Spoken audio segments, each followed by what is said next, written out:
It's a pleasure to be here at Outlaws Sim Series. And yeah, as you mentioned, it's a quite simple track when you look at it. Obviously, only four corners, but you mentioned it. There's quite a bit of challenge within it. Four corners, all of them are quite different. Turns one and two, obviously, as you mentioned, 20 degrees of banking. Not gonna help a lot of the drivers in keeping the momentum and keeping it flat. But three and four, as you mentioned, it's flat, if not flat, nearly flat. And it's gonna be a challenge for those drivers as those tires get worn off. The cars are going to get loose, they're going to get all scrambly, and it could be a challenge later on the race or later on the stints for each and every single driver.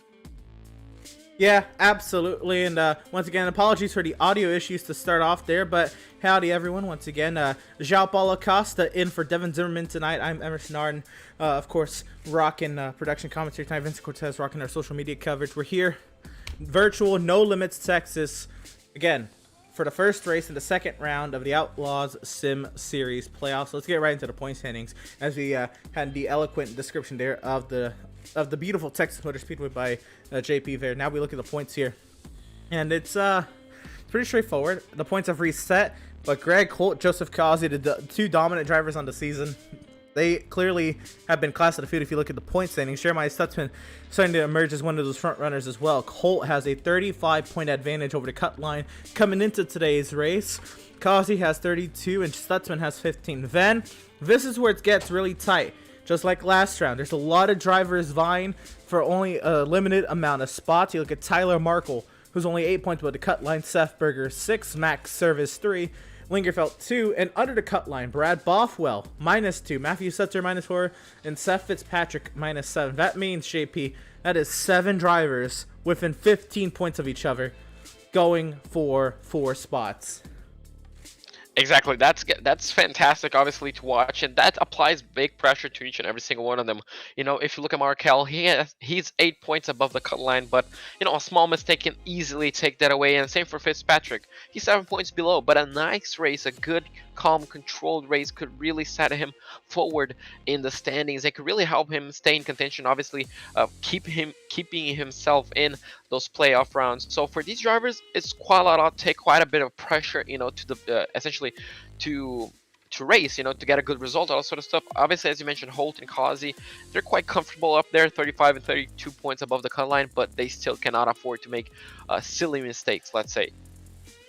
Absolutely not. And here at the Outlaw Sim Series, we reach field sizes of nearly 30 trucks weekly. So definitely you want to keep yourself in the running. You do not want to finish 30th and have some of your playoff competition finish towards the front. Plus, there is stage points to be awarded. I know I mentioned there's no stage breaks, JP, but there is stage points. It's a little weird, I guess, for those who kind of casually follow NASCAR. They know about the stages, and we have cautions. But we do stages, but without the caution. So the top 10 in points get stage points, but we keep racing no matter what's going on at the track at that moment. So that's something intriguing. I guess, clue you in early on here at the Outlaw Sim Series. Our stages tonight are going to be at the completion of lap 30. So no matter if we're green or caution at lap 30, at the end of lap 30, the top 10 across the finish line will get points. Then the same thing will happen at the end of lap 68 tonight. Again, green, yellow, no matter what, the first 10 across the line at the end of lap 68 will get stage points. And again, there will be no caution to sack the field back up or anything. So a lot of strategy can get played out tonight. You'll see maybe drivers going for fuel strategy while others try to go for maybe fresher tires. So maybe some drivers, I don't know if we will see drivers pit before that stage 1 mark, but maybe if there's an early caution, then we'll see some strategy around stage 2. Maybe some drivers save fuel to go get some stage points while others try to pit and go for the race win. It'll be an intriguing dynamic to play out. And I guess another thing is, there's a lot to throw at you here, introducing you to the Outlaw Sim Series, JP. We're doing 2 race rounds. We're in trucks, but we get a lot of people, so we still want to include a lot of people in on the championship hunt. We only have 7 playoff races. So the way to include 13 drivers in 7 playoff races is to do 2 race rounds. So Kansas and Kentucky was the first round. Greg Holt won both of those races, and we unfortunately saw the elimination of James Gilliard, who's currently top of the practice charts right now. If only he could have made it to this round, it might be a different story on the outlook of the playoffs. But James Gilliard, Theron Elam Jr., Joshua Lane Fox, who didn't race last week, they were eliminated out of playoffs after Kentucky Now we reset the points and we go at it again, but we only have Texas. And next up is the Charlotte Roval. And you know how treacherous the Charlotte Roval can be, JP. That is an elimination race. Right after, we just had an elimination race 2 weeks ago. So a very intriguing schedule at that. And we're going to take it from 10 to 7 drivers, and we'll do it all over again at Talladega to start the next round, Bristol to end that round, and Atlanta the championship race. But you look at the schedule and you take in all of that information. I know you're a sponge and you're soaking in all of that stuff I just threw at you. But what do you make of all that with the stages the way they are and the schedule how it is with the 2 race rounds? Well, it definitely could pose an interesting challenge. Obviously, as you mentioned, the stage points without the stage caution.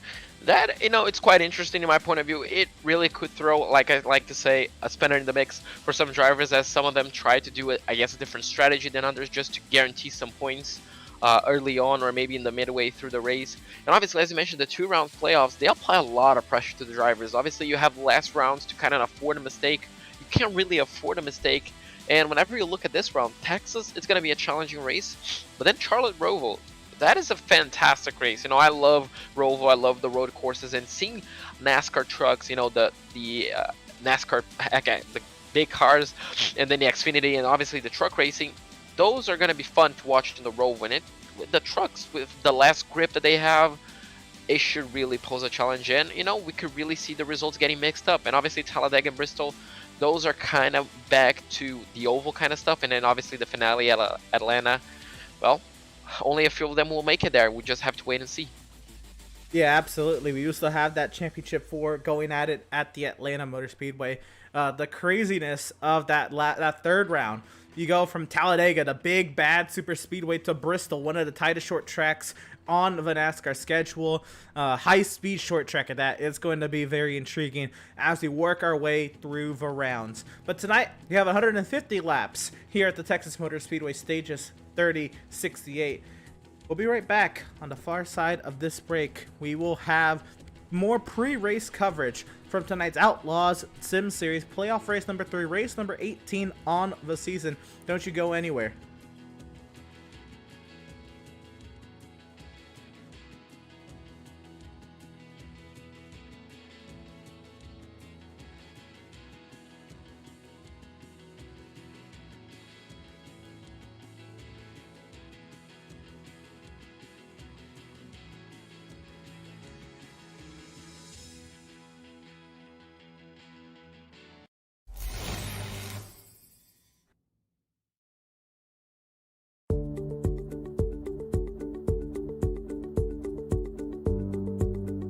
Sound art is a product that is a speaker and it's art. We combine it together and we call it sound art. What makes it so unique that any picture can be your speaker? Sound art gives you the high quality sound without the ugly speaker. This isn't a picture with a speaker, the picture is the speaker. Just imagine your wedding picture uploaded onto a canvas and now it's speaking 10,000 tunes. I mean, it's a very cool concept. What we like so much about it that you can take anything that means something very special to you, upload it on the canvas, have it hanging up in your room, your balcony, wherever you want to put it, and now it's a speaker. I mean, how cool is that?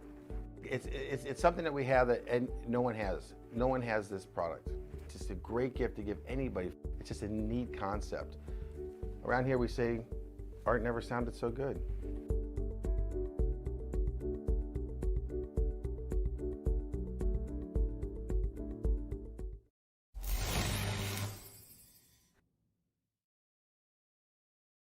Have you found yourself trying to hide your joy because you're unhappy with your teeth? Your smile is the first feature noticed in an interview, on a date, or in family photos. We want you to be able to shine bright as your best self, and our teeth whitening system is the perfect step toward restoring your confidence.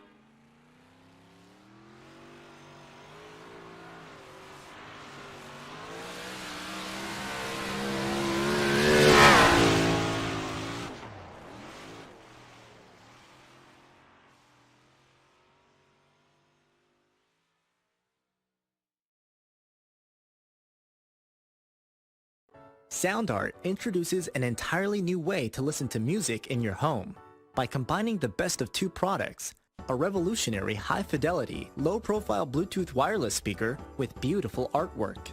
Select from a library of artwork or upload your own photos to personalize your experience. Sound art ushers in an era of invisible, beautiful, and amazing sound throughout your home and redefines your entire entertainment system.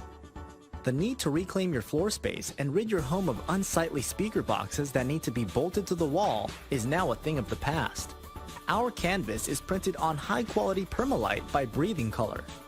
And select from our gallery or upload your own. Standard sizes include 16 by 20 and 18 by 24 canvas wrapped. Custom sizing is available, as well as surround sound options.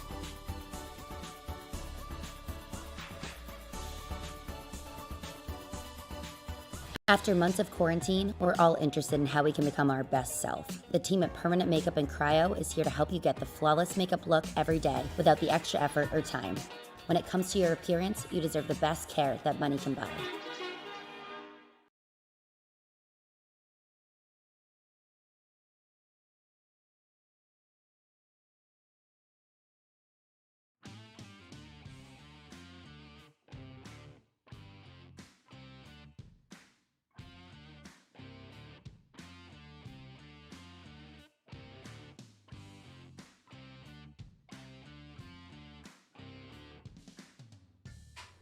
Welcome, race fans, to the virtual Texas Motor Speedway here in virtual Fort Worth, Texas. No Limits, Texas, the home, again, of one of the fastest mile and a halves in the nation. Once again, I am Emerson Arden with João Paulo Costa alongside me, filling in for Devin Zimmerman tonight, and Vincent Cortez on our social media coverage tonight. And JP, again, is thrilled to be here and joining us for some NASCAR stuff, for NASCAR truck racing under the lights here at the virtual Texas Motor Speedway. But before we get too far into things tonight, we, of course, got to give a huge shout out to all of our partners here at Pit Stop TV and Vos, like Tucson Sound Art, your picture, your music. You provide the image that you want, and we will custom create a beautifully framed, high-quality canvas with a built-in Bluetooth speaker. With Sound Art, you get the best of both worlds. Visit TucsonSoundArt.com for additional info and use promo code PITSTOPTV at checkout and receive 10% off of your purchase. When it comes to your appearance, you deserve the best care that money can buy, and with locations in Auburn, Lewiston, Naples, and Saco, Maine, Permanent Makeup and Cryo in Maine owner Ashley Bollier is a certified micropigmentation specialist who provides professional, safe, and personalized services. You can contact Permanent Makeup and Cryo in Maine at permanentmakeupinmaine.com, or you can call or text them at 207-358-8683. Whiplash Media specializes in various sim racing resources, including paint schemes, stream overlays, iRacing, camera packs, and more. The official graphic and camera provider of Pit Stop TV. And you can grab your iBroadcast cameras today at www.pitstoptv.com. And of course, BAM Racing Videos, by a race fan, for the racing community. And JP, we're here again at the virtual Fort Worth. Again, virtual Texas Motor Speedway here in Fort Worth. And practice is well underway. We'll take a look at the practice times right now. And, you'll see drivers that, again, are familiar names at the top of the standings, at the top of the charts. Greg Holt, top of the standings with 35 points with the cut line. He's there in first at the top of the charts. Joseph Causey, second at the points. He's third in the practice charts. All of these names you will notice as you looked at the playoff graphic a little earlier.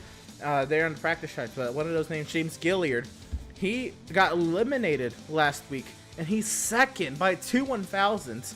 If he can carry that speed into the race, that almost, I guess that'd be more heartbreaking, just because of how well, he's doing tonight, and not able to make it to that next round. Just very, I guess it'd be bittersweet if he's able to do well tonight in that regard, but maybe not. Maybe he's able to push past his elimination and just kind of go for race wins now. But you look at these practice times, Shape P, and you look at how tight they are. No, as opposed to a lot of road stuff, these times, these are just close by any standard anyway. But I mean, a lot of these times, there's 8 drivers within 1/10 of a second. Yeah, exactly. You just read my mind. Being a road course driver and obviously being used to that stuff, whenever we see a time that it's 2 1,000ths, 20,000ths of a second, 33, it's extremely close. If you look at even Pratt, if he was second place, I would be like, okay, that's a really, really close time. And that's something I got to get used to whenever I'm talking about oval racing. So, exactly as you mentioned as well, Gilliard, being eliminated last week, it could be what he may have thought is just what could have been. If I wasn't eliminated now second place, it could have bagged a lot of points if you can keep up this pace. But now, as you mentioned, sometimes you can just bounce back, and this could really boost his confidence for next season. Just putting in good results race after race. This could be really good. Another driver who is actually has a really good time is Service.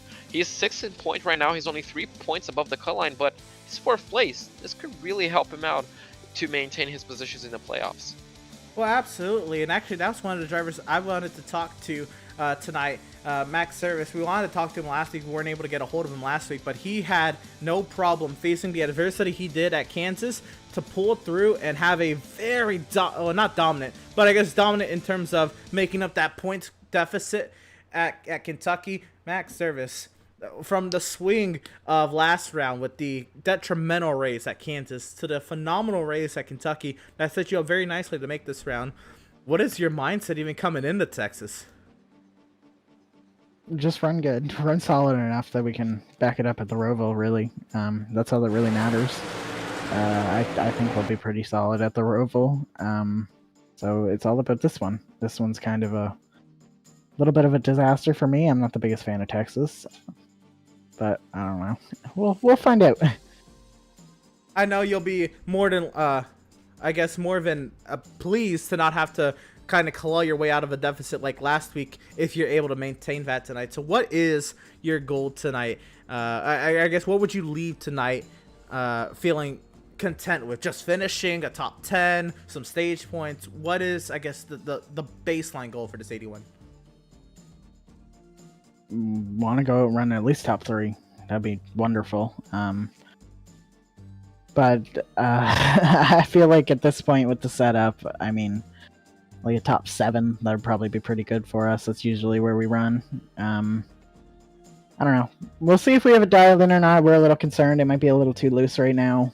But ultimately, we're going to find out in the race, probably about 20 laps into it, whether we're tearing right rear off to the point where we can't recover it. So now, you say you're not the biggest fan of Texas. Last season, you were able to win, of course, here at the Texas Motor Speedway, the legacy version at that. But is it because of that reconfigured turn 1 and the kind of the difference it is? Because if you think about it, more 1 and 2, you could kind of compare it similar to the turns at Kentucky. But what say you about here at Texas? I hated that Texas too. I actually like this Texas a lot more. I'm just not the biggest fan of it in open trucks, just because it's so hard to get right with these things, whether you're too tight, too loose, or whatever. That's why I don't like it. I mean, I'm one of the few people that actually likes this Texas over the newer one. Oh no! As you get ran into the back, entering pit lane there. Is it safe to say you sped? Maybe a little. Well, there's a little black flag on the left of the screen. All right, Max, we're going to leave you to it, but before we do here, we'll give you the floor to shout out. If you get a shout out, thank you. We're going to thank for getting you this far into the playoffs and looking to improve upon that.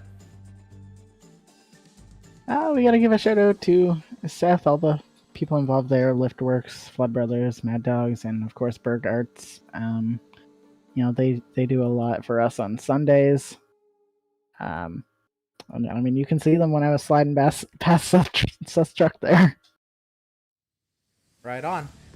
Well, we're going to leave you to it, Max. Once again, best luck to you in the race. Driver coming from 6th in the point standings after having to face the adversity he did at Kentucky to even make it to this point. Max Service, best luck, driver. Thank you. And again, driver of the number 81 Max Service has 1 win on the season. Got 2 last season before going on a over 40 race winless streak. He broke that winless streak earlier this season at Pocono. He was one of the Championship 4 drivers last season, actually. So looking to try to carry that kind of momentum into the next throughout the playoffs, considering he was a Championship 4 driver last season. But a driver looking to stop him is a driver we thought was going to bring the heat last season, but he's really brought the heat this season with 3 wins on the season and 32 points above the cut line. Joseph Causey, not only is he looking forward to tonight, but he's also looking forward to the Charlotte Roval next week. He loves his road courses. But JP, I got you standing by with the driver who's got a 32-point advantage over the cut line. So, Kasi, obviously you're coming in to Texas with a really good cushion on the points. You're 32 points above the cutoff. What's the game plan here? Do you go for you go attacking for the win to make sure you secure a spot on the playoffs, or you go a bit cautious knowing you have that big, cushion to the points? Think we're gonna try to do our best to try to get the win tonight. I think we got a pretty good piece between me, Greg, and all the others, and Miz and all them. We have a pretty good, decent setup. So I think we're gonna be pretty well set to try to attack and stay up front and try to see if we can get this win. You sound confident, and I really like that. 37 thousandths off the leader right now. It's a really good pace. It is. Obviously, the race fuel loads are going to be different, and well, you have a good cushion. I'm pretty sure you know the difference. You can balance being aggressive and cautious. And Emerson told me a little bit earlier, you're quite a fan of road courses, aren't you? Yeah, I could get it done on the road courses, so we're gonna try to make that happen. What is it, next week? Exactly. Next week we're gonna have Charlotte Roval. So if things don't go out your way, I'm gonna be knocking on wood here to make sure it's not a commentator's curse. I'm pretty sure you're gonna make it work next week. How difficult is it to run a road course in these cars? Trucks ain't too bad. I would say the hardest ones are the Xfinity car, somewhere along them lines. But trucks ain't too bad. You just gotta keep your wheel spin to a minimum and keep the momentum up, and that's what we'll definitely do at the Roval. Well, I'm definitely going to take your word for it because I haven't raced anything other than GTs at their road course at the Charlotte Roval, and I'm pretty sure I cannot even drive these drift missiles that some people have told me. But yeah, who do you have to thank for your result getting this far in the playoffs? Oh, man, you got to thank Greg and all that. Freaking Greg, Miz, Schroeder, freaking Garrett helps us out, freaking Stutzman. Who else we got? Freaking Joshua. And we all try to get these setups dialed in and put the laps in and try to make it happen. Nice. I'm pretty sure they're happy as well with your result. I thank you for giving us your time, and I wish you the best of luck for this race. All right. Appreciate it, guys. Hope I can talk to you till the end. Have a good one. Hopefully. Well, Emerson, that was Kasi, 32 points above the cut line. He sounds happy. He sounds confident. Is that a recipe for success? Absolutely. Confidence is going to go far in this league here. With the Outlaws Sim Series, we run a lot of green flag laps here. So, just kind of knowing what you're doing, kind of having that mindset going into the race is going to be huge. And maybe I'm jinxing it by saying that now a couple times tonight. But I'm not expecting that many yellows tonight. I'm really expecting a kind of clean and green affair. Last week, we had a crash on the opening lap in turn 3 that took out a few playoff drivers. That kind of set the playoffs on fire a little bit, but we didn't have a single caution after that. And then at Kansas, we had a caution on lap 2. That took out a couple playoff drivers as well. And then we didn't have a caution after that. So I'll be intrigued to see how this all plays out. But JP, we are now into qualifying. We're going to go ahead and catch up with some of these drivers. And how about this driver right here? This is going to be the 77 of Seth Berger, who is just coming off the pit lane. He is one of those drivers. He is a driver. He is last season's champion. I guess I should give him the proper introduction. Seth Berger is last season's champion, looking to go back-to-back this season. But again, last season we were in fixed setup Xfinity cars. Now we are in open setup trucks. So quite the challenge, but here comes Seth Berger to start his qualifying. Yeah, exactly. It's quite a big difference between those two cars. And while he's going to be looking, obviously, to get a good qualifying lap, being 5th in the points right now, it's not ideal for him, only 6 points above the cut line. But as you mentioned, if he's the last season's champion, I'm pretty sure he can handle the pressure. Absolutely. He's certainly going to try. And Seth Berger now working his way through turns 3 and 4. Tonight, these drivers are going for of course, every week we shout out the Pratt Tile and Stone Pole Award. Pratt Tile and Stone, serving all your tiling needs, serving Central Vermont since 2005. Pratt Tile and Stone, of course, our Pole Award sponsor. And Seth Berger goes on provisional pole for the moment. These drivers, they get 3 laps in qualifying. A lot of differences compared to, I guess, the real NASCAR series in real life, but a lot of the same, as well, a lot of similarities, but a lot of differences, and structurally, I'd say, in the series. So Seth Berger on his second lap will put that 77 second quickest behind teammate Max Service. Now we'll catch up with a couple other drivers. How about the driver in the number 5, Matthew Setzer here? He's kind of working the middle of 3 and 4. I think he's getting ready to start his qualifying, but he's riding a little higher there on his outlap. Exactly. It looks like carrying a bit more speed through the middle lane, not getting the optimal racing line as we're used to. Gilliard goes fastest, 24 thousandths ahead of Service. So quite a close lap time. Berger only a 10th away from his teammates, so he has quite a bit of time to find yet on the track, maybe warming up the tires, getting them up to pressure.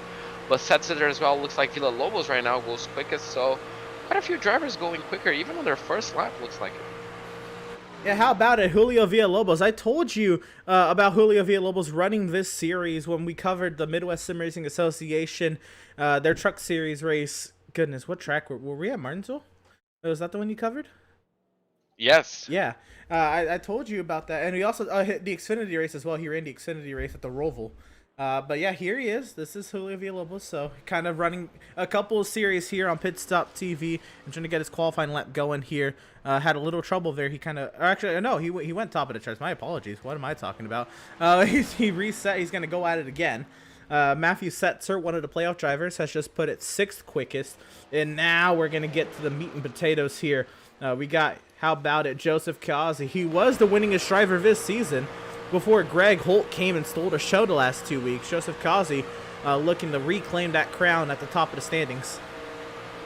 Exactly. He's only 1 win away, so really close between those two. But, you know, how confident he was, I'm pretty sure he's going to do. Looks like the first lap won't be as good. He goes safe, half a second away, so probably just getting up to speed for the second fast lap. Oh, Seth Fitzpatrick in the 2 truck. That's another playoff driver. He just went 2nd quickest by 2/1000ths of a second. We will check in on Seth Fitzpatrick after this lap from Joseph Kazi. Actually, Seth Fitzpatrick has just reset, so he's probably going to retry it. But Julio Villalobos goes even faster. He goes 15 thousandths of a second faster. Does Kazi improve? Yes, he does. Look at it. Wow. Fantastic lap. Nearly putting a 10th of a second on the rest of the field. Phenomenal stuff. We're going to catch up here with the 65 of Kyle Lingerfeld, another one of the drivers looking to get a good playoff run. He got into a crash last week at Kentucky, but he was able to scrape by into the next round of the playoffs. And that beautiful Raging Cajun number 65 Silverado now working his way down the back straightaway. Again, this end of the speedway nearly wide open, if not wide open. All your time is made up in 1 and 2. You're just kind of keeping that time through the rest of the track. Just really have to nail those sectors. Actually, those first 2 corners looks like he goes half a second behind the leader, which is going to put him, looks like, in 10th place. So not a great first flying lap, I'd say, for him. A lot of time to improve. Half a second is quite a lot on ovals. So let's see if he has anything for this 3rd lap. Yeah, he is on his 3rd lap here. Ben Park has just gone 7th quickest. Lingerfeld on his 3rd and final lap to the line will go. He will go 6th quickest. So an improvement. He does improve past a playoff driver, which is also important to note. But he is up there in 6th. We got a couple more drivers to go. Or well, actually, a few more drivers to go. How about this driver? This is Brad Bothwell. I'll give you a quick introduction here, JP. This guy has 7 poles this season. Nobody else, I can't recall, has more than 1 pole. This guy has 7. Well, looks like we do have Mr. Saturday, as I like to call. Here we go. Does he save it? No. Oh, almost. So he's Mr. Saturday whenever we don't have a race weekend. But he does have 3 laps, so he's able to reset and go at it again, and no harm, no foul. He's got time as well. While he gets up to speed again, we'll catch up with a couple other playoff drivers. Jeremiah Stutzman. He's the driver 3rd in the playoff standings, and he's slowly, and I say slowly because he wasn't at the beginning of the season. He kind of got to a slow start in the regular season. But Jeremiah Stutzman is starting to become that 3rd driver in that championship mix. He's starting to creep up there. to Kazi and Holt, and he's gonna go sideways in one. He's gonna loop it around. Oh, and he will hit the wall. No. Almost as well. So it looks like another driver finding it turns 1 and 2 quite difficult. Maybe it's the setup. Obviously, as you mentioned, open setup. The car could be a lot loose on qualifying, obviously making it as light as possible. So some drivers quite struggling with that. Yeah, it is tough, and it's not. I mean, we talked about it already. The track in 1 and 2, that's where all your time is made. So you're gonna be pushing a little bit harder just naturally as well. And Tyler Markle right there, this is his second lap he was on, or he's on his third lap right now. 12th quickest. Looking to improve upon that. We will see how he does. Looks like Brad Boffel puts it 8th quickest, waiting for his next lap. Seth Fitzpatrick up the third, looking to improve upon his lap. We're going to take a look at the 42. Can improve his lap time. Currently 0.5 of a second off away from the pole. Right now 3.5, 3.7. So that's going to shoot him up to 10th place. It looks like that's going to be it for the 42. Brad Bothwell to the line. Is this pole number 8? Brad Bothwell will put it 6th quickest, actually. Yeah, quite a bit away from pole, 0.2 of a second. So maybe something was not right. Maybe that spin just hurt his confidence a little bit, applying more pressure. Something has happened. Stutzman, he goes 1 second away, so probably lining up for his last lap, essentially. Yep, Greg Holt will put it 5th quickest after his final lap, so Holt will not improve past 5th. This is intriguing. But just double checking, yes. Brad Bothwell has 7 poles, and then we have 1, 2, 3, 4, 5, 6, 7, 8, 9, 10 drivers with 1 pole. That is the stats this season. And Jeremiah Stutzman on his second lap goes 4th quickest, but to no avail. We still have a minute left for anybody to try to take on Joseph Kazi. But I think for the second time this season, nobody else. Well, I'll wait a few seconds, see if anybody else is going to enter the racetrack. But what I just said about nobody else having more than 1 pole other than Brad Bothwell, I think it's too late now for anybody to go out there. So I will say it is official. Brad Bothwell is no longer the only driver with multiple poles, because Joseph Kazi has secured the Pratt Tile and Stone Pole Award. Pratt Tile and Stone, serving Central Vermont since 2005, serving all of their tiling needs. Joseph Kazi with his second Pratt Tile and Stone Pole Award on the season. And crazy. I guess a little bit of, quote, history made on this far into the season. Yeah, exactly. That's really good, putting it, and with a big gap as well. Getting a pole this late in the season, obviously the first round of the new playoffs, and with a big gap, that's going to boost his confidence even higher. Absolutely.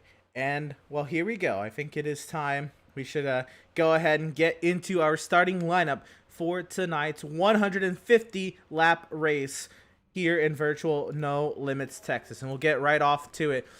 On the front row, it'll be the 88 of Joseph Kazi, and to his outside, it'll be the Mexican Julio Villalobos.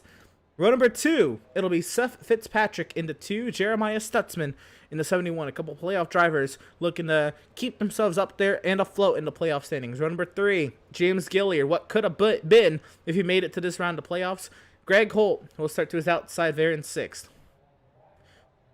Row number 4. Oh, go for it. Oh, sorry. Row number 4, we're going to have Max Service in the number 81 and the number 31 of Brad Bothwell in 8th place on the outside. I do apologize, Emerson. Okay. Kyle Lingerfeld in the number 65 is going to be lining up in 9th place. In 10th place, Seth Berger on the number 77. In row number 6, we're going to have Benjamin Park in the number 23 and the number 42 of Tyler Markell in 12th place. And row number 7, we are going to have... looks like I'm not quite sure. Oh, there we go. Jesse Adams in the number 55 and the number 5 on Matthew Setzer. Now I'm going to give it right back to you, Emerson.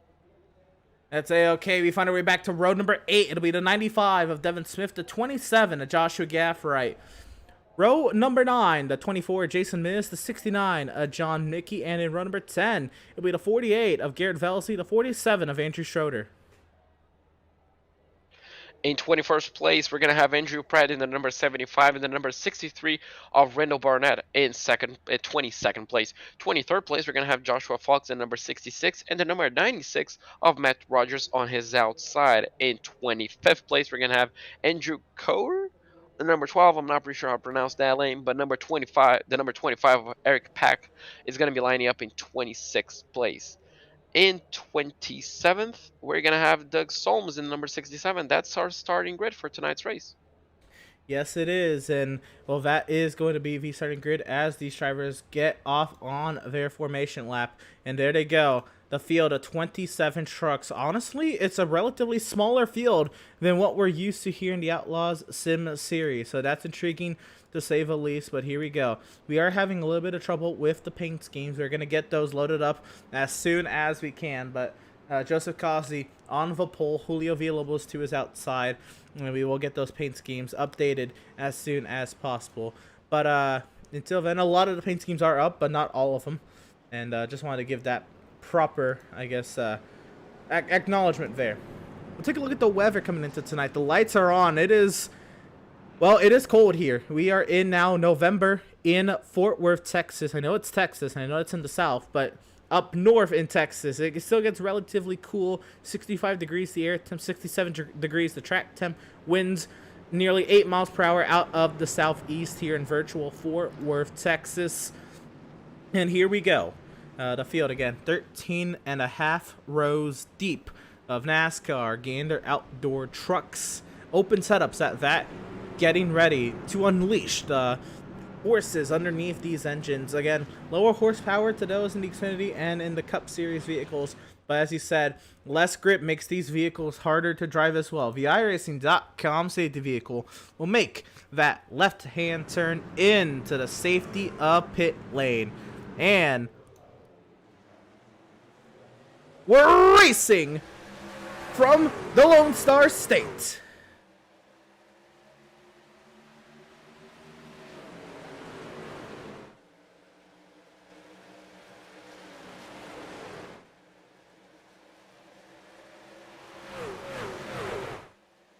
Oh, Julio Villalobos sideways on the back straightaway. Everybody scatters. Will they be able to hold on? How on earth did he save that race car? I saw him going sideways on the previous camera shot, and somehow he has all four wheels pointing in the right direction and looks like no damage. Looks like everybody will make it through relatively well. And yeah, we carry on here in Texas, and Julio Villalobos, though, that's gotta hurt. He started second. He's back here now in the 12th position. Oh! That's Greg Holtzlow on the bottom side of the racetrack.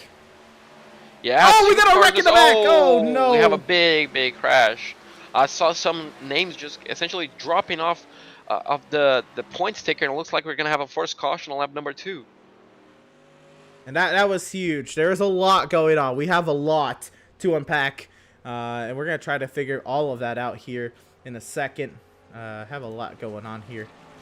Try to get this done correctly.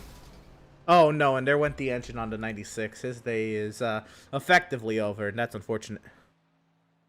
That's going to be a fortunate race ending on lap 2. That's going to be heartbreaking for the number 96, and we're going to have to take a look at what happened since lap 1, starting off that massive drift from Villalobos. All right, so here we go. Like we have it queued up here. Here is the green flag, and we're going to be able to pick out here Julio Villalobos and what happens to Villalobos. So they're going to watch this whole replay because we got a whole lot going on here. But this is Julio Villalobos off of turn 2. He just gets sideways on him, a little loose. What a catch! Right into the heart of the field. Oh my goodness. How on earth did he save that? He got loose all by himself, but I mean, I don't know how. That was just a massive drift. So now this is the next lap. This is lap 2. Greg Holt, again, the driver came in today's race 35 points above the cut line. A great margin. He just gets sideways. Gillier gets sideways in front of him too. And on the bottom side of the racetrack, look, everybody survives. And then what went on? Oh no, the 24. Oh my goodness. Oh, that's a massive crash. Jason Miz. Big impact on the bottom side of the racetrack. big. I think it's an understatement. That was a massive hit. Yeah, that was. I don't really know what went on there for Jason. We're gonna try to figure this out. Here we go. This is once again the start of lap number 2 with Jason Miz. He's behind Benjamin Park there in the 23. He goes a little high, so there's a little less grip up there. He's out of the groove. He gets a little sideways at that, and he hits the inside wall. He's trying to hold on to it in 96, just nowhere to go. Right on top of the 27 truck of Joshua Gaffrite. That 27 truck had a truck on top of him. Yeah, that's really unfortunate for him. He just got loose by himself, and unfortunately, the safer barrier just essentially propelled him back on the racetrack. And I mean, the number 96 was just at the wrong place at the wrong time on the racetrack. Yeah, that is unfortunate. That is what went on there. Looks like everybody will carry on relatively well, and we will be able to re-rack him and re-sack him. I guess fortunate enough for the sake of the field, the playoff drivers playoff drivers were not in fact impacted in that incident too much. Greg Holt, I guess, was the notable playoff driver who suffered any lost positions, but he was able to hold on to his truck. But he's back in 14th. Yeah, exactly. That that save, I'm pretty sure he's not gonna be complaining about losing too many positions. I mean, his truck is intact.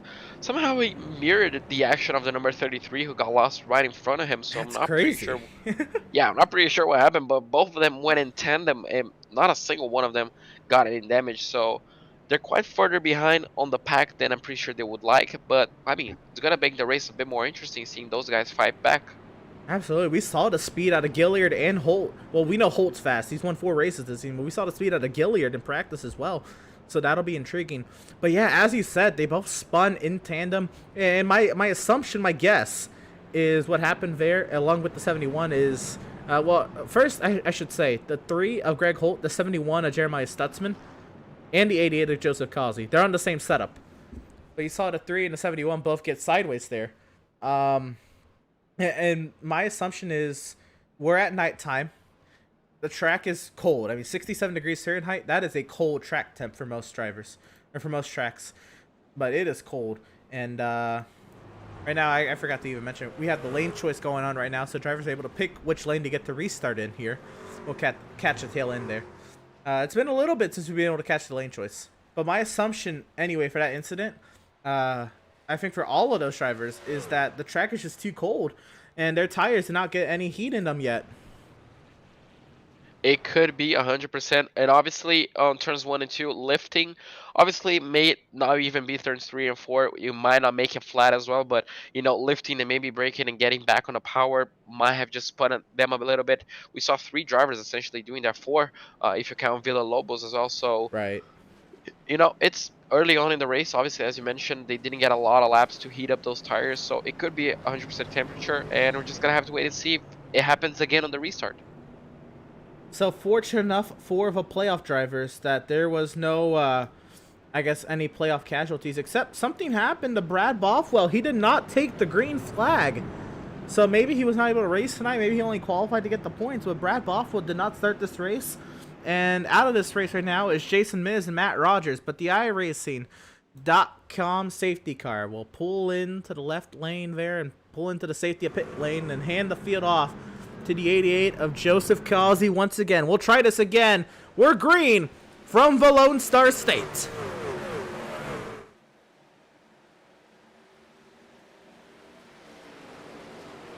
Oh, we got a wreck in the back. It's Joshua Gaffrey going round. Looks like everybody else will scatter to avoid.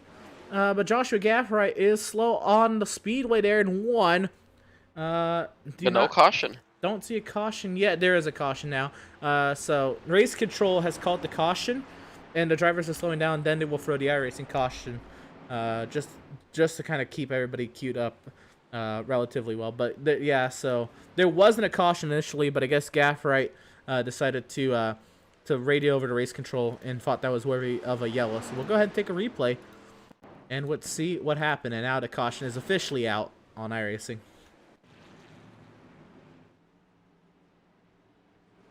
So here you go. He's at the back of the field already. And remember, he had a truck on top of him at the start of this.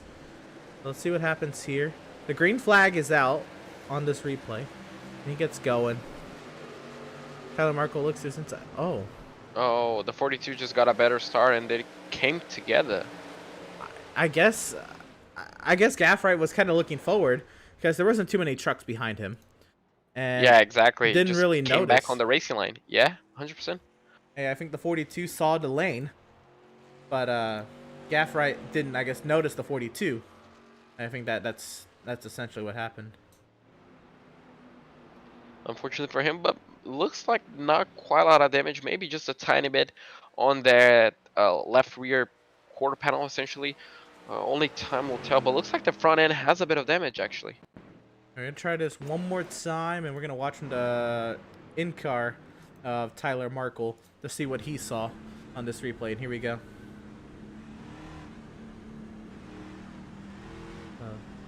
Waiting for it. There's the green. People got loose up there as well. He went to the inside, and just a little miscommunication, I think. It's unfortunate that happened because they were at the back of the field, and I know they didn't want to cause a caution at the back, but that's unfortunately what happened there. Tyler Markle is a playoff driver. Gaffright isn't, for what that's worth, but I don't know. I mean, I think in Markle's eyes, he saw he was getting the lane, and Gaffright didn't think he was giving up a lane, and that's kind of what happened there. Yeah, yeah, it was just a bit of miscommunication. Unfortunately for both, as you mentioned.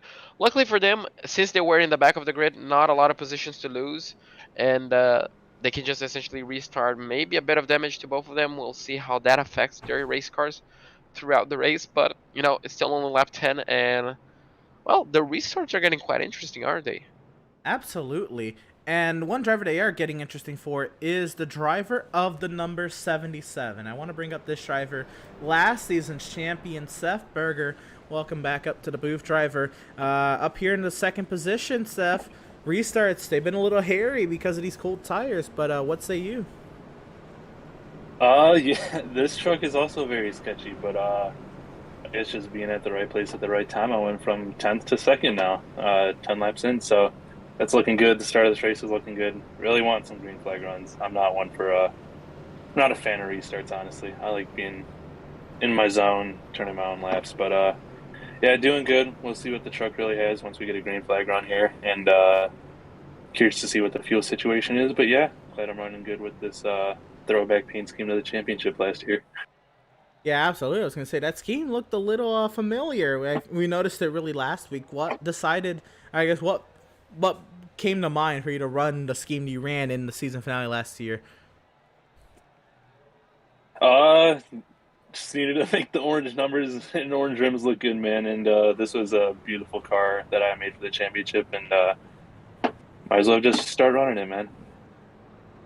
Fair enough. It was a beautiful livery that did end up taking the title last season at the Kansas Speedway.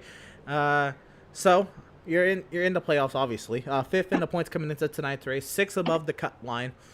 I guess before you got it to second, what was the game plan coming into tonight? After qualifying, to kind of keep yourself in it and not get involved in some of these early accidents. Fortunately, you come up with the game plan after qualifying. You know, the game plan is to qualify up front, and I was not able to do that, but qualified far enough up front. Well, even though the wrecks happened in front of me, I wasn't far up enough. But yeah, the game plan was really just to stay out of trouble, and luckily I've been completely clean and gained a lot of track position through it. So it's just keep the truck clean and try to get these stage points and get a decent finish and set me up well for next week. So one more before we let you go here. You said, talking about stage points and stay up here in second, what is the long run pace of this truck?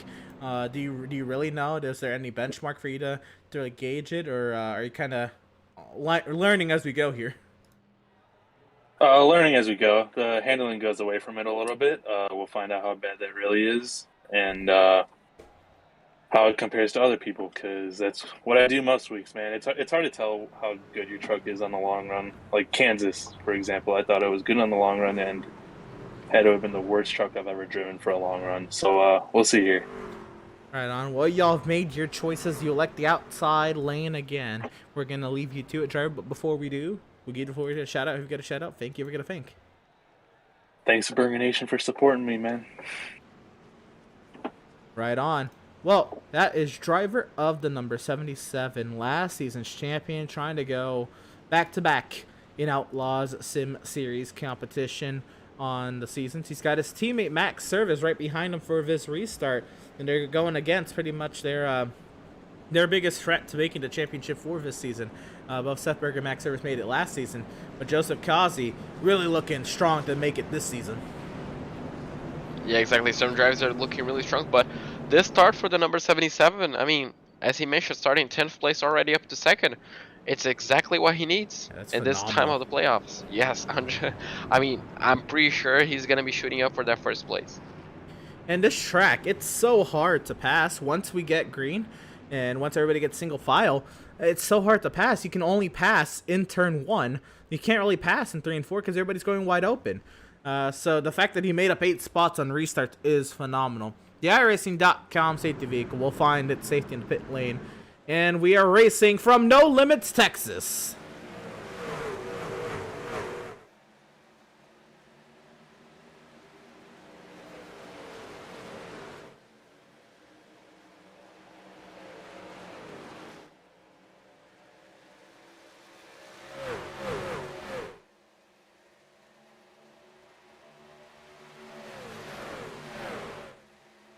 Looks like a clean start so far. Seth Berger under heavy attack from Seth Fitzpatrick.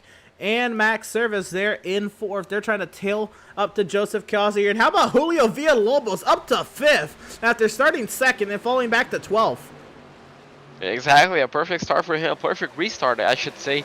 You know, after that massive scare for him, the number 45 driver looking really quick. It looks like he's looking really racy. As the drivers ahead of him, looks like Service is going to be looking down the inside of Fitzpatrick. Can he get the move done on the exit? His car is wobbling a little bit. And if those two keep battling, well, Villalobos is going to be right there to capitalize on it. Right, and I'm going to be intrigued to see how this goes. How about Seth Berger going fastest? Now Julio Villalobos goes significantly faster. Fitzpatrick trying to get to the bottom of the track there. He hits the apron a little bit, and Villalobos is getting ready to set up Max Service. Now this is intriguing. Villalobos is not in the playoffs. The 4 drivers ahead of him and the driver directly behind him, they are in the playoffs. So he's surrounded by 5 playoff trucks. What will he do? Yeah, exactly. This is going to be interesting because obviously he has absolutely nothing to lose. But obviously he has to take in mind that those drivers are fighting for the championship. But that shouldn't hold him as well for going for the absolute win. Absolutely. And somebody else who's going for the win is Greg Holt there, the 6th truck in line in that Lego truck. He ran the fastest lap there last time round, and Greg Holt trying to stick with this group. He knows if he's going to have a chance to win this race, he's got to stay up here. And I don't want to say stay in the lead pack, but essentially that's what it is. I don't want to say it's a pack race, but essentially this is similar. Most of these races in these trucks at the ovals, even the mile and a halves, they are pretty much draft races. You have to stay in the draft to really have a significant chance. Yeah, 100%. You know, being in, I guess, a speedway, that's really gonna help out. And eventually, once you start to drop off, that was close. Quite, yeah, they got really close. That was I guess, a brave move by the number 2, and that's gonna set up the number 45. Villalobos trying to look maybe to the outside of Max Service. Now maybe back down to the inside. We'll ride now from the rear end here of Max Service and see how he fends off a hard-charging Julio Villalobos. He's going to have to defend really well because the number 45 looks like he has the pace early on in the stint. But obviously, Villalobos cannot really just focus ahead. He has, obviously, Holt right behind him. And, well, he needs to be careful. Look at it. And Greg Holt got to his inside. Now they're going to be side by side into turn 1. And we'll watch still from the back end here, Max Service's truck. Greg Holt will power to the inside. He's going to slide up the track, though. And Villalobos will get the grip on the outside. 2 Toyota Tundras going at it side by side down the back. They're still going to be going side by side as they enter turns 3 and 4. Who is going to come out on top? Looks like Villalobos is getting quite loose a little bit. That's going to allow the number 3 of just shooting ahead, getting the inside line. But the 45 looks like he's just about cleared him. And Greg Holt does clear Julio Villalobos to make that 5 playoff trucks. 1, 2, 3, 4, 5, and Seth Berger trying to go for the race lead around the outside. Almost made it work. Looks like Cause is still going to be holding the inside line. The number 2 is going to be slotting right between those two. But the number 77, does he get a good run out of 4? Looks like he might. But the number 2 has all got an excellent run. This is tough. Seth Berger might get freight trained here, and Seth Fitzpatrick is going to try to take that 2 truck in the P2 right now. Max Service now trying to join his teammate on the high side, Greg Holt, and now we got a pack up here. Kazi, it's almost like Talladega. You got to block both lanes. Yeah, exactly. It looks like they're going to be defending left, right, instead. There's the number 3 as well as making the moves. Seths nearly get together. Oh, nearly. The number 77 gets cleanly, and the number 2 is going to be losing position. Look at the number 3 Holt making 2 positions in 1 lap. That's a lap right there. Greg Holt, again, one of the dominant drivers on the season. He had the most laps led on this season. He does have the most laps led on the season right now, and looking to try to get back up there and keep leading laps, but he's got to get through now. Last season's champion is Seth Berger, and for a good portion of the season, Joseph Kazi, who's Greg Holt's real only other competition at the top of the point standings. I also want to welcome Devin Smith into the lead pack in that number 95 truck, who just joined the lead pack there in that, I guess, chrome orange Silverado right there. Yeah, it looks like a lot of people are joining. It looks like we do have 7 cars on the lead pack. This is going to be fantastic for races. Villalobos is looking down the inside into 3 and 4. Will the number 95 hold it?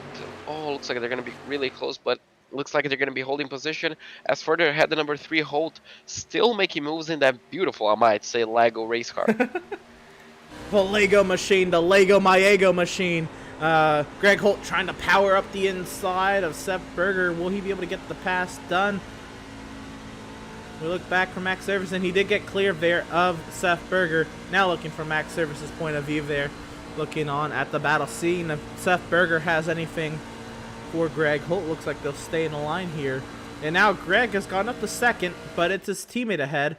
How aggressive will he be? I don't imagine he will be very aggressive. But he does want to keep himself in this mix. Now, for those who watch weekly, you may remember Greg Holt and Joseph Kazi in the regular season. They made a little bit of contact at Charlotte while going for the race lead. Their teammate Jason Miz got past them. That didn't go over very well for Greg Holt. Greg was not happy that him and his teammate Joseph Kazi made contact at Charlotte while battling for the lead. He even took a few weeks off to regroup. He was locked into the playoffs, but he took a couple weeks off to regroup and reset himself to go for this playoff run. And then he came back refreshed, and he dominated the first 2 races of the playoffs. So Greg Holt, now he's going to have to go at it with Joseph Kazi, maybe toe-to-toe for a while like he had to do at Charlotte. We'll see if that translates into something. Yeah, 100%. They're going to have to be careful. Obviously, they have a big points advantage to the playoffs, but they still cannot afford. And I was going to mention, Greg Holt, to first fight with his teammate, he really has to close up, but just on the exit of turns 3 and 4, he gained nearly a 1/10 of a second. He already lost that, so the gap is still 4.5 tenths, but those two are absolutely gapping the field behind him. Yeah, absolutely. Right now, we're watching the gap from Kazi to Holt, and then you see the train of trucks behind him. 7 trucks lined up from Seth Berger to James Gilliard. There in that line, a little further on back, Andrew Pratt rounds out the top 10. But right now, Joseph Kazi trying to hang on here as Greg Holt closes little by little, gained about a 1/10 there. Now down the back straightaway, Kazi will open it back up, but Holt gains into turns. Whoa, nearly 3 wide in the back. We'll try to catch up with that right here. And that was Devin Smith, yeah. Yeah, a lot of people going side by side, so really racing. Devin Smith making big inroads. He's leaving Villalobos behind. They were battling once for position. Look at the gap they have now. 3 car difference between those two, and the number 95 is already in the top 5. And you know what I've completely forgot to take into account here is the stage is coming to a close at the end of next lap. So you want to sort yourself out and get as many points as you can, especially if you're a playoff driver, because at the end of lap 30, the top 10 will get stage points. Here goes the Seths battling again. Seth Berger up high. Seth Fitzpatrick down low. Fitzpatrick a little loose. 1 lap to go in stage 1. This could be a big stage for some of those drivers, as you mentioned, that were fighting for the playoffs. Fitzpatrick is going to be really good. He's going to be bagging in some points, but, well, he's in 4th place right now. It looks like he's still going to be battling. Berger as well, battling with him, so this could be interesting between those two. Max Service now has to battle James Gilliard for a point. Gilliard looking to take that point away from Max. They go side by side through 3 and 4. Max does get cleared by Gilliard, so Max falls back to 7th, and that is the end of the stage. Joseph Kazi will win stage 1, but will he hang on for stage 2 now? Because he has a dwindling advantage over Greg Holt. Holt is closing lap by lap, and remember, no caution, so we continue racing. It's a straight-up race from here to lap 68 now. Yeah, looks like he has a charging Lego car right in his mirror, already closing up 0.2 of a second. So the number 3 is really flying. The number 88 might not be fully confident in his car. Look at the gap. It's essentially going down by each second. It's already less than 0.2 of a second. So looks like number 88 might be struggling a little bit of tires, maybe saving. I'm not quite sure, but, well, that gap is going down. Battle real quick here between Lingerfelt and Max Service. Max Service is dropping down the running order. He needs to save those tires fast. He might consider short pitting before the end of stage 2 to try to go for the race win, or I guess get as many spots as he can for the race at the end of the race rather than stage 2. Here comes Stutzman trying to peek to the inside of Max Service. I just got the confirmation from Race Control on the stage 1 results, as Devin Smith is now looking to pass Seth Fitzpatrick. They're going at it. We'll read the stage results in a second here because we got a lot of battles going on. Fitzpatrick trying to hold off Devin Smith. Those two are going side by side. Looks like we do have a battle further behind as well, but the number 95 is looking really racy. The Fitzpatrick losing touch a little bit of Berger. And look at the 33. He might be closing it quite fast to those two. So a lot of things actually getting mixed up really quickly on this field. As soon as you go for a position and don't make it stick, you're going to be losing quite a bit of time. Absolutely. Looks like a lot of these moves are starting to get, I guess, pieced together here. Gilliard nearly makes contact with Devin Smith. Here comes James Gilliard in that Jack Daniels number 33 Silverado, the black and white truck on the bottom lane. Devin Smith up on the outside. That wooden, I guess, orangey chrome truck on the outside. He holds on to 5th for now. And the battle's further on back. Max Service trying to hang on for what he's got. He's got Stutzman going past. Now Villalobos trying to regain some spots here. So a lot of drivers struggling already, looks like, with grip. Some drivers taking different lanes. It looks like Service is struggling quite a bit. He's not going to be defending for the number 45. And it looks like it's just going to be a matter of time, as it looks like we have another car joining the battle. I'm not quite sure who that is behind the number 45. It looks like Pratt. Yep. So quite a few drivers essentially. Look at it. Service losing quite a bit of time. So I'm not quite sure what is it. If it's he's purposely saving or he's just struggling with grip.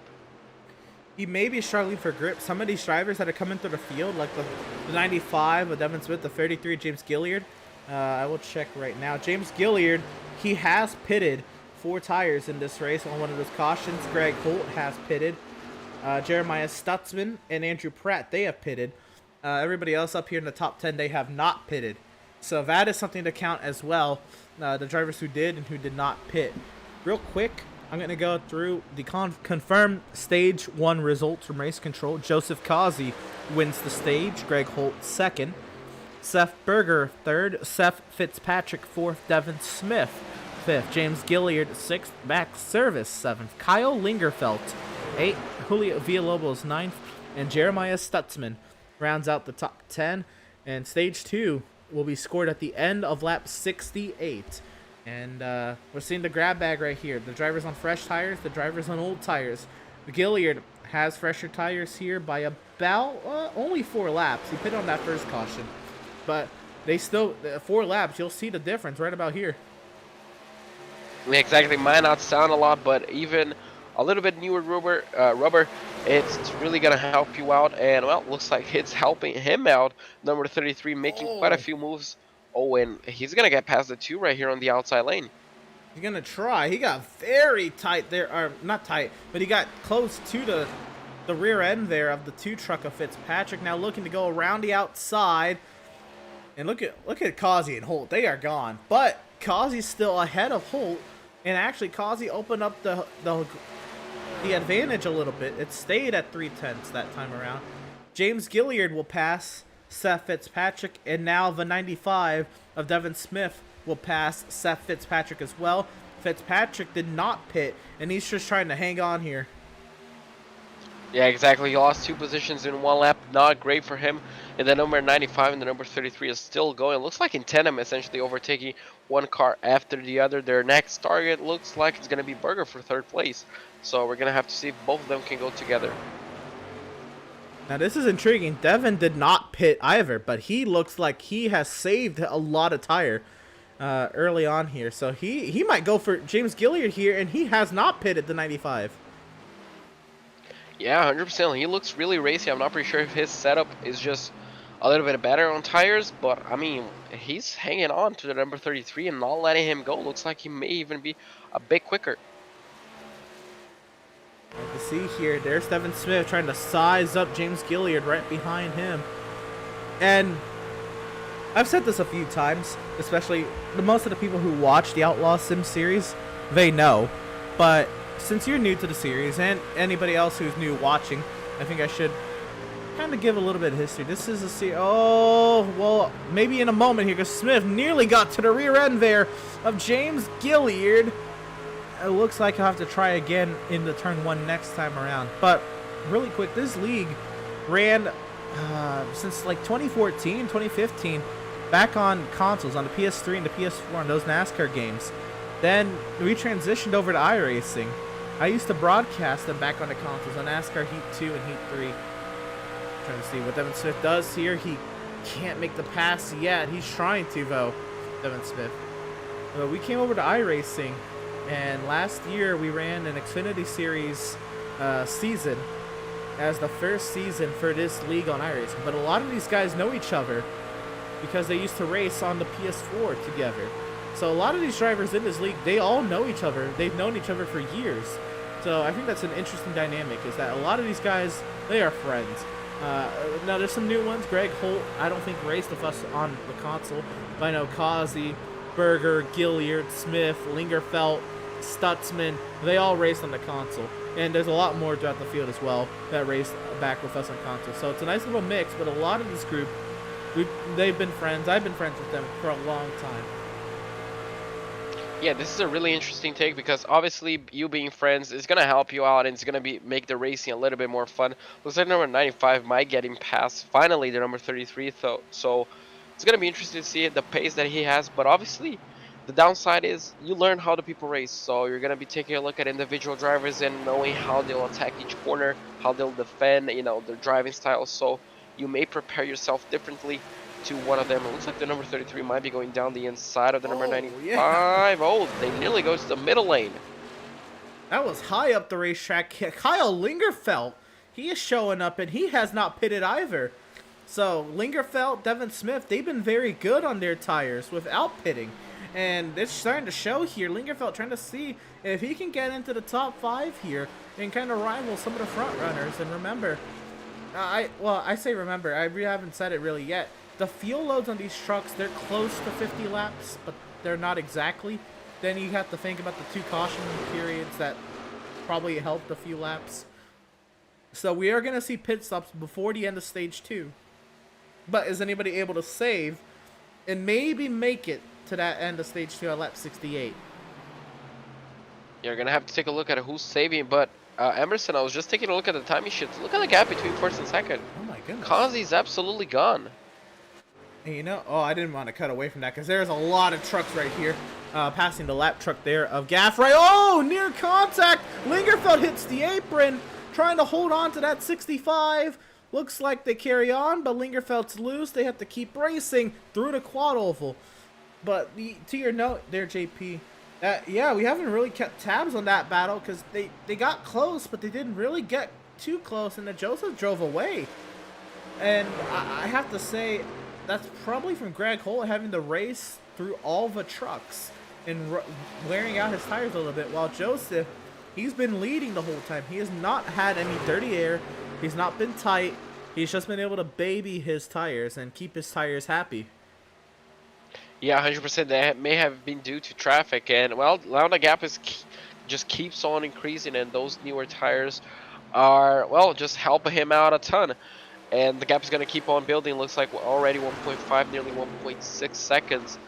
But you know, those two are quite gone. But the battle between these two right here is definitely not gone at all. The number 33 still trying to hold on that position, still trying to get past Lingerfeld, but looks like he may not have the pace right now. Intriguing to say the least. Lingerfeld, who has not pitted over James Gilliard, who did pit. Lingerfeld starting to pull away, and we now turn our eyes a little bit forward. Devin Smith trying to pass last season champion Seth Berger for the third position, the last spot on the podium.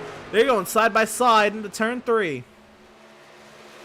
They're still going to be side by side. We're going to have to see who's going to come out on top. Is it going to be Berger? Is it going to be Smith? Looks like number 77 gets the edge. Can he close the door? Yes, he can. So he's going to be safe, at least from this lap. But the number 95 looking really racy right now. Yeah, Devin Smith wanting to go forward, really wanting to take, excuse me, take that truck forward and give himself a chance. If a caution falls the right way or the strategy goes his way, give himself a chance to maybe go up there and fight with Holt and Causey. But right now, Holt and they're gone by 4 seconds over everybody else. I mean, yeah, those two are definitely gone. I mean, 4 seconds, that's a decent gap in road racing, but I mean, when you talk about oval, that seems almost like an entire country mile. I mean, look at that. They're the only two in frame there, and Joseph has nearly 2 seconds on Holt. I mean, this is crazy. But we continue on, and again, that stage break, not break, but stage end at the end of 68 is approaching. These drivers making pit stops, that is approaching. It's all about when. And Devin Smith, something amiss with Devin Smith. He might have hit the wall. He's very slow on the high side. Oh, that's going to be heartbreaking if it is. Looks like he has a bit of damage on that front right. Looks like it's not completely flat. So if he did hit the wall, that's going to be causing huge damage. As you can see, he's just dropping off the pace. Dropping down the running order, dropping off the pace. There's a lot going amiss here for the 95 of Devin Smith. And while we're here, let's go ahead and see if we can grab a replay and see what had happened to the 95.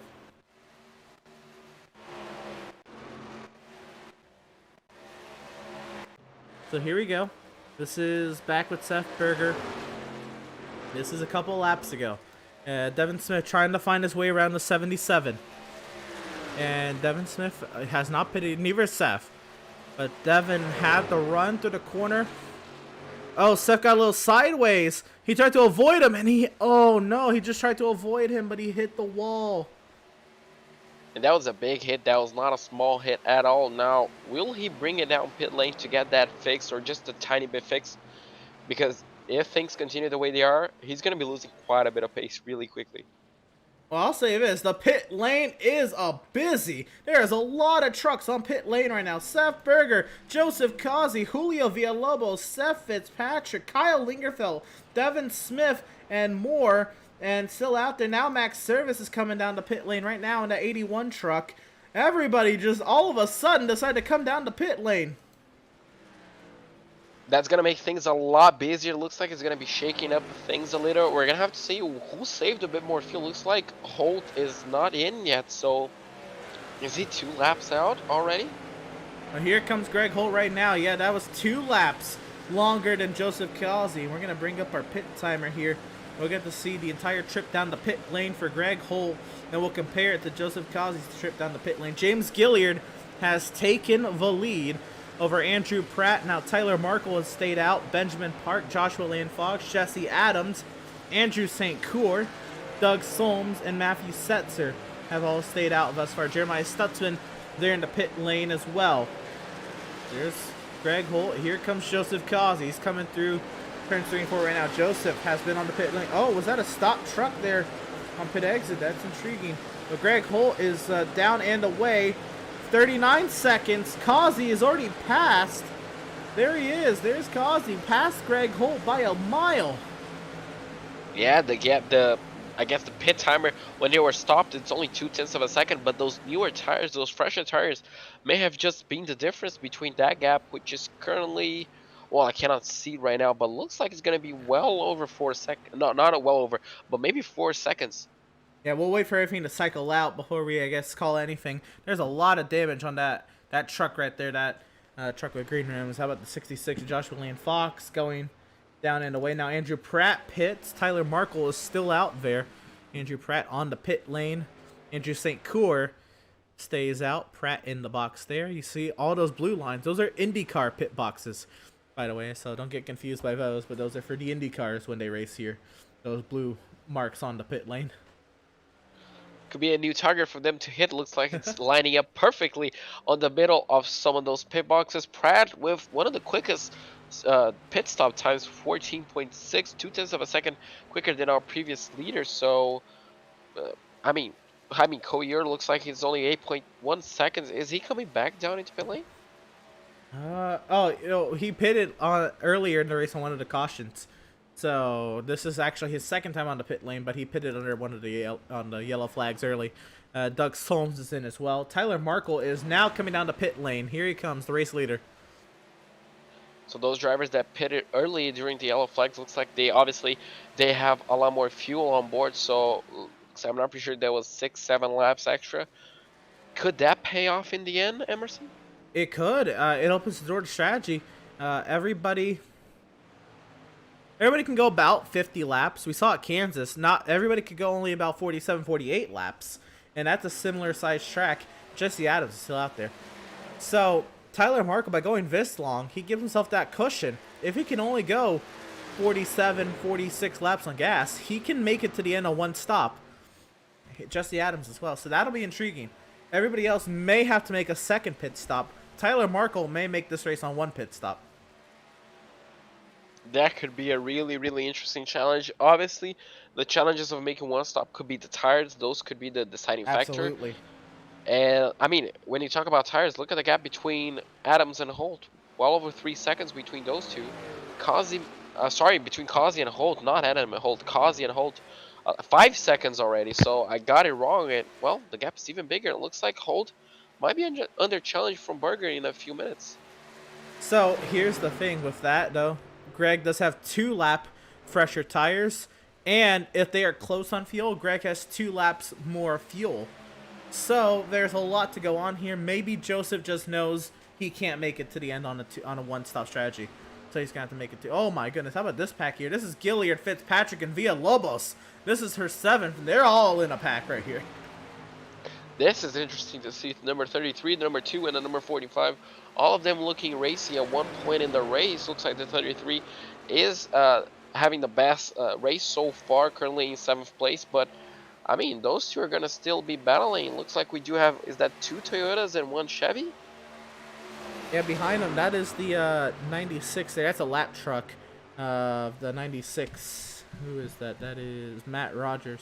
No, I'm sorry. No, that is the 69. My bad. That is not a lap truck. That is John Mickey in the 69. He's in the Tundra. 2 Chevys, 2 Tundras. You're right. We haven't touched a lot in John Mickey. It looks like he's having a good race as well. It nearly came into the burn. I'm not pretty sure. Yeah, was there any contact? I don't think so. And if there was, it's a little kiss. They got fenders. They're okay. But a hit with the right front into the wall, that's a different story. But I think he's okay. I don't think he hit the wall. But we continue on. And here's another battle. This is Service on Stutzman for 5th. Oh, this is going to be interesting as well. We haven't touched a lot on Stutzman, but, I mean, Service, quite a bit. He has quite a bit of pace. He looks extremely racy. I'm not pretty sure if he pitted later than Stutzman, but he may have a bit better grip, looks like, than the number 71 right ahead of him. So, Max Service did pit 2 laps later than Jeremiah Stutzman. So, Max Service has had 2 lap fresher tires than Jeremiah Stutzman. So we shall see how this goes. Those 2 laps are definitely going to pay dividend, because look at the gap between Holt and Causey. Already down to 3.3. Although Berger's as well is coming down. Looks like Service hit the apron a little bit. That's going to be losing him quite a bit of time. Look at that gap just increasing So precision is still the name of the game, even with fresh tires. But these two are gonna keep going at it. Is that Berger right ahead of him? No, no, that's Lingerfeld, right? Yeah, that's Lingerfeld up there. So they're closing in on Lingerfeld, and Lingerfeld was one of those early pitters, I believe. So he may become a target here soon. And actually, Lingerfeld. I'm sorry, that's not. Lingerfeld has, yeah, he has some of the older tires. I was looking at the wrong number there. For Max Service and Stutzman, they're on the same age tires. Max Service and Jeremiah Stutzman. Lingerfeld on 1 lap older. Sorry, I'm making your life difficult talking all about about No. these strategies. No, But the number 65. That's how you. That's how you have to really. I think when it comes to NASCAR racing, it's all about tire life. But what is happening is we're coming to the end of the stage, and Joseph Causey wins stage 2 over Greg Holt. But Holt, remember they were 5 seconds apart. Now it's 2.6, 2.7. And falling, it's still falling. So Holt looks like he has the better car on the early run of the fuel tank essentially, but looks like Causey may have just have the better car for the whole stage, or the whole tank essentially, because this is sort of like a repeat of what we saw in stage 1, isn't it? Holt just closes in, but then he just kind of drops off. We're gonna have to see if it happens again, but if that is, they may have been running different setups. Certainly, I think that's one thing to consider, but I think Greg Holt there, he was just battling that lap truck for 2 laps. So that might hurt the gap as well. We'll see if Holt can close it back in. But yeah, he was battling that lap truck for a lot of laps there, the 55 of Jesse Adams. 1 lap down. And there's the gap. It's closing a little bit. It's going to open up here on the straightaway, but I think Holt will close in the corners. And Causey gets it on the straights. So it's intriguing to look at it like that. Stutzman has passed Kyle Lingerfeld. He's left Max Service, and he's going bye-bye. Yeah, he's gonna say bye-bye real soon, and Service, something happened to him because he's extremely close. Now he has dropped off quite a bit. Lingerfeld obviously is not gonna be really happy about losing 4th place, but if he can keep up with Stutzman, it might help him propel to Berger. But Berger, well over 3 seconds ahead of these guys, so quite a big gap as well, and just running his own race. So, we do have the confirmed Stage 2 results from Race Control, as these battles kind of sort themselves out slightly. The winner, Joseph Causey, once again. I guess that's not really a surprise. Other than Greg Holt swept the stages last week at Kentucky, Joseph Causey got 1 stage at Kansas. So they kind of been trading stages here, but Joseph Causey got 2 stages today. Second was Greg Holt over Seth Berger, 3rd. Kyle Lingerfeld was able to get 4th there at the stage, so Stutzman not quick enough to snag that stage point away from Kyle Lingerfeld. Lingerfeld got it at the line, Stutzman then passed him. Max Service was 6th. James Gilliard, 7th. Seth Fitzpatrick, 8th. Julio Villalobos, 9th. And John Mickey rounds out the top 10 there for stage number 2. And there's this battle right now between Villalobos and John Mickey for 9th. There you go. Looks like John Mickey is still making inroads. He's having quite a good race, I'm pretty sure. Villalobos, unfortunately, not recovering from that good qualifying position, just essentially falling back from the grid. But, you know, still a long race. We're approaching halfway right now, so quite a long race, quite a lot of way still to go, and I mean, plenty of time for Villalobos to bounce back. But I mean, Mickey, 18th place, currently 10th. He's making a fantastic race in my point of view. Absolutely. And you look at the other way around, they've kind of met. Villalobos started 2nd. Of course, he got very sideways, and he was up in the middle of the pack, like back to 15th. It's as low as 19th. That might have been pit stops as well. But Villalobos started 2nd, and he's back here in 9th, while Mickey started 18th, and he's up here in 10th. So quite the opposite of races, as you mentioned, you know, from 2nd to 9th, 18th to 10th. One driver is essentially falling off, the other driver is just recovering. And, I mean, recovering in a perfect way, the number 69. A really good race car, looks like. He just has so much more confidence, so much more pace, but not finding his way through the number 45. He's definitely making that a little bit more difficult.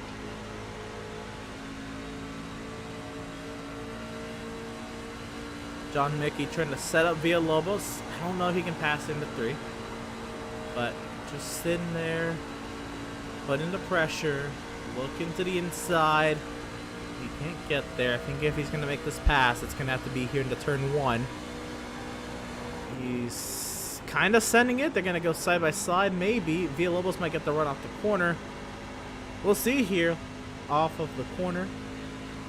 What, Villalobos, yeah. Oh, yep, there it is. There you go. There's that run. The higher line allowing for, I guess, a better exit speed. That's just going to keep his position. Oh, the number 69 went a bit sideways. More sideways.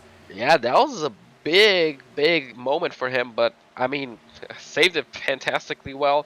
Lost a bit of pace, but, I mean, pointing in the right direction, that's all that matters. Absolutely. And you know what else is pointed in the right direction? Oh, well, I don't know. He's in a pack of lab trucks. My goodness, Joseph Causey. And Greg Holt is catching. It's now 2.1 seconds, the gap between Causey and Holt. But Causey got through this lap traffic almost. Holt has not gotten to this lap traffic. Yeah, that's going to be a big point in how well Holt can manage these cars. Looks like 1, 2, 3, 4 cars. Yeah. So, yeah, and some of them might be battling for position. So this could get very interesting very quickly.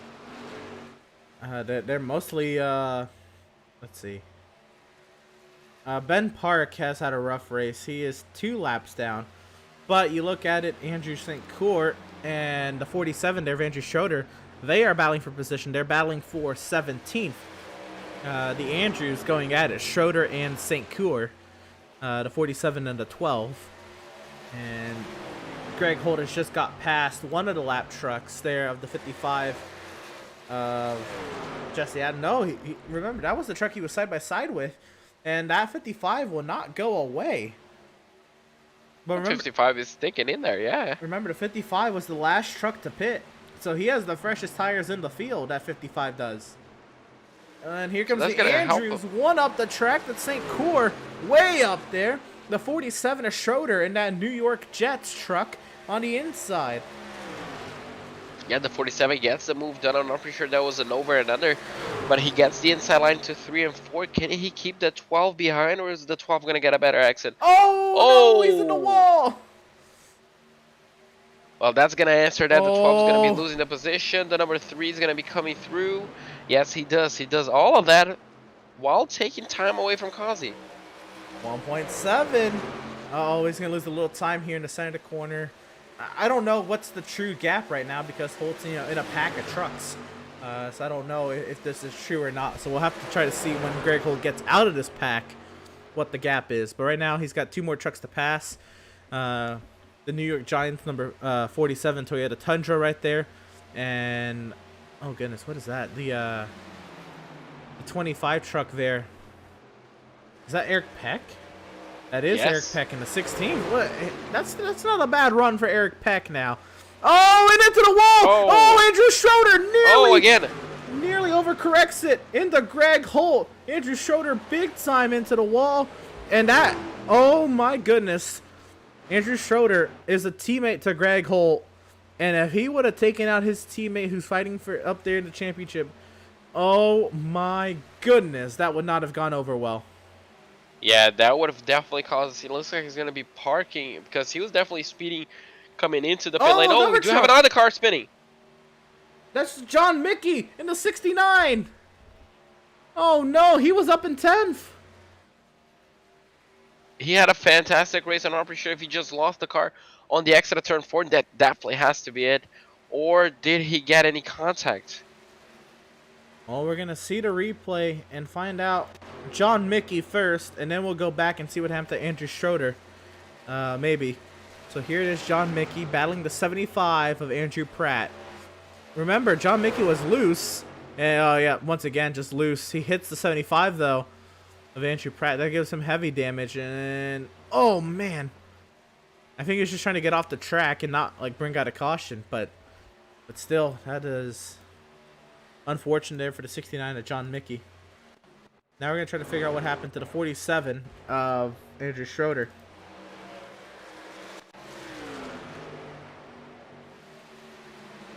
Andrew Schroeder there in the New York Jets truck. And I was just about to say, the New York Jets, they've gotten a couple good wins here in the NFL.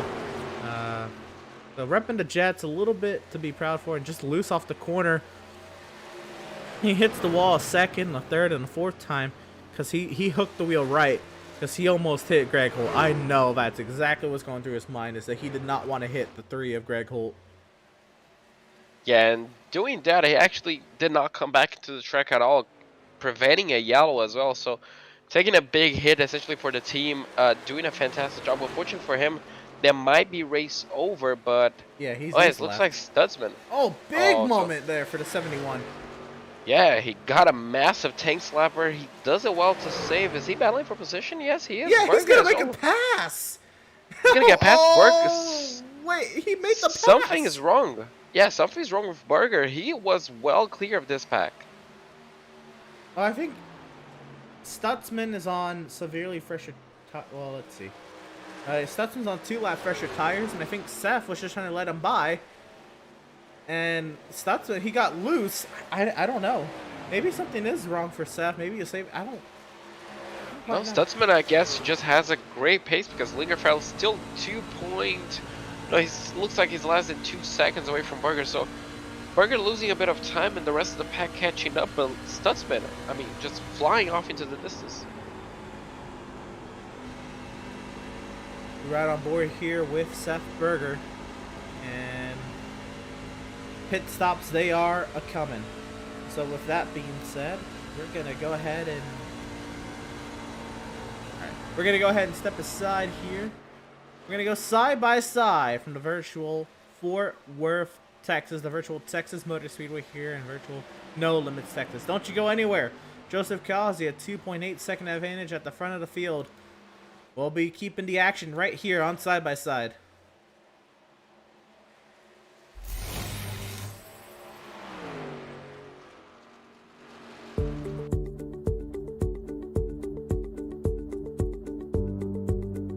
Sound art is a product that is a speaker and it's art. We combine it together and we call it sound art. What makes it so unique that any picture can be your speaker? Sound art gives you the high quality sound without the ugly speaker. This isn't a picture with a speaker, the picture is the speaker. Just imagine your wedding picture uploaded onto a canvas and now it's speaking 10,000 tunes. I mean, it's a very cool concept. What we like so much about it that you can take anything that means something very special to you, upload it on the canvas, have it hanging up in your room, your balcony, wherever you want to put it, and now it's a speaker. I mean, how cool is that? It's something that we have that and no one has. No one has this product. It's just a great gift to give anybody. It's just a neat concept. Around here we say, art never sounded so good.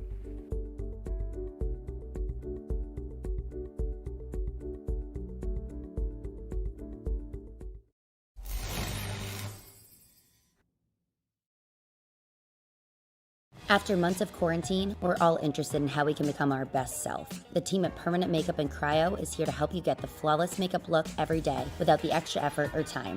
When it comes to your appearance, you deserve the best care that money can buy.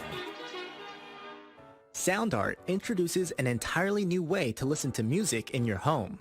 By combining the best of 2 products, a revolutionary high-fidelity, low-profile Bluetooth wireless speaker with beautiful artwork. Select from a library of artwork or upload your own photos to personalize your experience. Sound art ushers in an era of invisible, beautiful, and amazing sound throughout your home and redefines your entire entertainment system. The need to reclaim your floor space and rid your home of unsightly speaker boxes that need to be bolted to the wall is now a thing of the past. Our canvas is printed on high-quality permalite by Breathing Color. And select from our gallery or upload your own. Standard sizes include 16 by 20 and 18 by 24 canvas wrapped. Custom sizing is available, as well as surround sound options.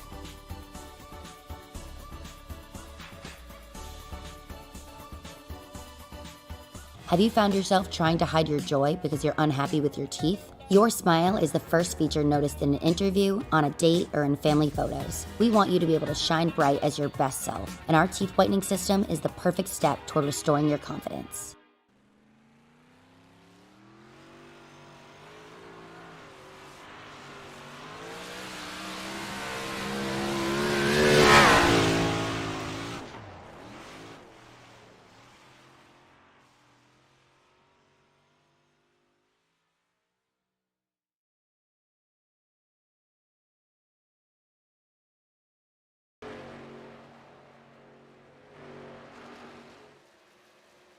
Welcome, race fans, back to the virtual Texas Motor Speedway here in virtual Fort Worth, Texas, No Limits, Texas.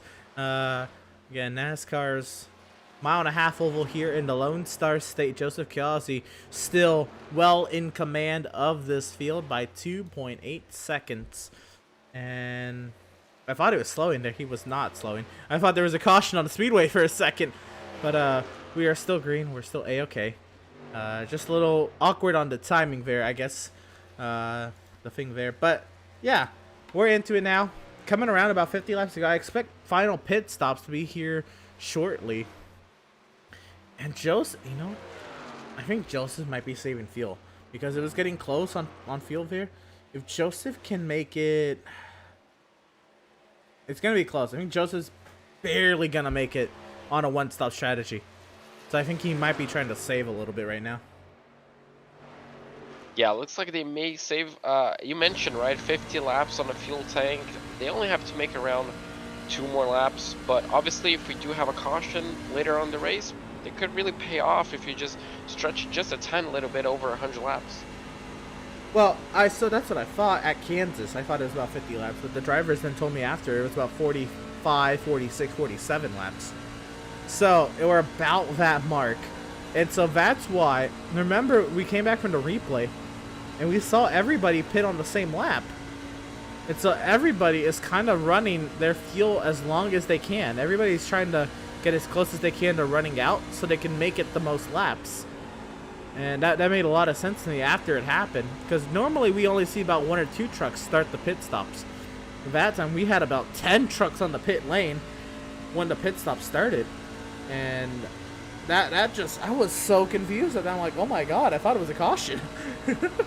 But yeah, it's gonna be interesting to see how many of those guys that started the pit cycle, who's gonna come out obviously first, and who saved more fuel. So it's gonna be interesting to see what turns out in the next few laps. But looking at the timing sheets, look at the gap between first and second, already increasing to well over 3 seconds. So yeah, as soon as the fuel window opens, which should be in a couple laps here, I think, I mean, I don't know, what do you do for Greg Holt? Do you short pit? Do you go long? It's tough. I mean, can you make up that margin? It's going to be, I guess, working through lap traffic. Last time Greg Holt went he went 2 laps longer than Joseph Chiazzi. Does he bank on Joseph maybe not being able to make it on fuel? I don't know. We do have a pitter right now. In the pit lane is the 95 of Devin Smith. Trying to get to him. There he is. One of the first pit stops. Is this the fuel window? Is this just the edge? It's going to be intriguing to see where everything shakes out. But here's the 95 in the pit box, and we should see more. Here comes the race leader, Joseph Chiazzi. Oh, this is going to be interesting. So we're going to have to see if Holt follows him or... Oh, does he speed? Did he speed? Oh, this is going to get interesting. It'll be close. And again, we won't really know until he stops in the pit box and we see that pit timer. Greg Holt stays out as the leader. Seth Berger, last season's champion, follows Joseph Chiazzi. So 14.78 was his first pit stop. We're going to have to see how long do they take in the second. And obviously, as you mentioned, if you go for the undercut, you're going to have better tires, you're going to create a gap. But if you go for the overcut, you're going to have newer tires later on. So could really help out in the later run. 14.50. So like quicker one. Yeah, looks like he's going to be good for Speedy. The Lobos is in, and a couple more. Eric Peck. Now we have Max Service in the 81 coming down the pit lane. There he is. And Max Service, one of those drivers, he was great early at the beginning of the run, but he struggled as we got later into the run. So he's trying to kind of maximize the beginning of these stints, or try to extend these tires a little bit longer into these stints. Can he make any adjustments to the car during the pit cycle to essentially improve? Because as you mentioned, he was quite poor on the second stint, essentially after the first pit stop, as Holt looks like comes in 2 laps later than his teammate. So yeah, they can make sliders. They can adjust tire pressures. They can adjust a little bit of the rubber. In real life NASCAR, you can adjust the wedge and the track bar. I don't believe these drivers have those options, but you can put some rubber in the rear tires to try to add a little bit of grip or make it a little loose, a little tighter. Greg Holt is down and away, so this is gonna be the real thing here. Oh no! What just happened there? Was there contact? Oh, Greg Holt has damage! Oh, that's gonna be a game changer. He Oh has big no! damage. Something amiss for Greg Holt. You know, Tyler Markle. Okay, Tyler Markle. I thought there was a caution. Something amiss on Greg Holt's truck, and he's parked it. He is done. He is towed it back to the pit lane. He is essentially given up on the race, and he's got a large margin in the points, but he's heading to a track he's not too fond of at the Charlotte Roval. We're going to see here what happened to Greg Holt. So here's the initial replay here. We'll watch it from this shot. Down and away, Greg Holt is. That pit timer, that is not live. That is, the pit timer is live. What happened here? Oh, what? Oh, no. Why'd the 48 stop? Oh, no. Oh, that's gonna be interesting to see what happened, because you don't really stop on the pit lane, and that caused the 3 his race. I mean, that's big damage, enough to make him tow back to the pit lane. So it's gonna have big alterations for the race, but also for the championship. And Garrett Velzy also has left the race, so I don't know if he meant to do this, or I don't know, but he got going. I don't.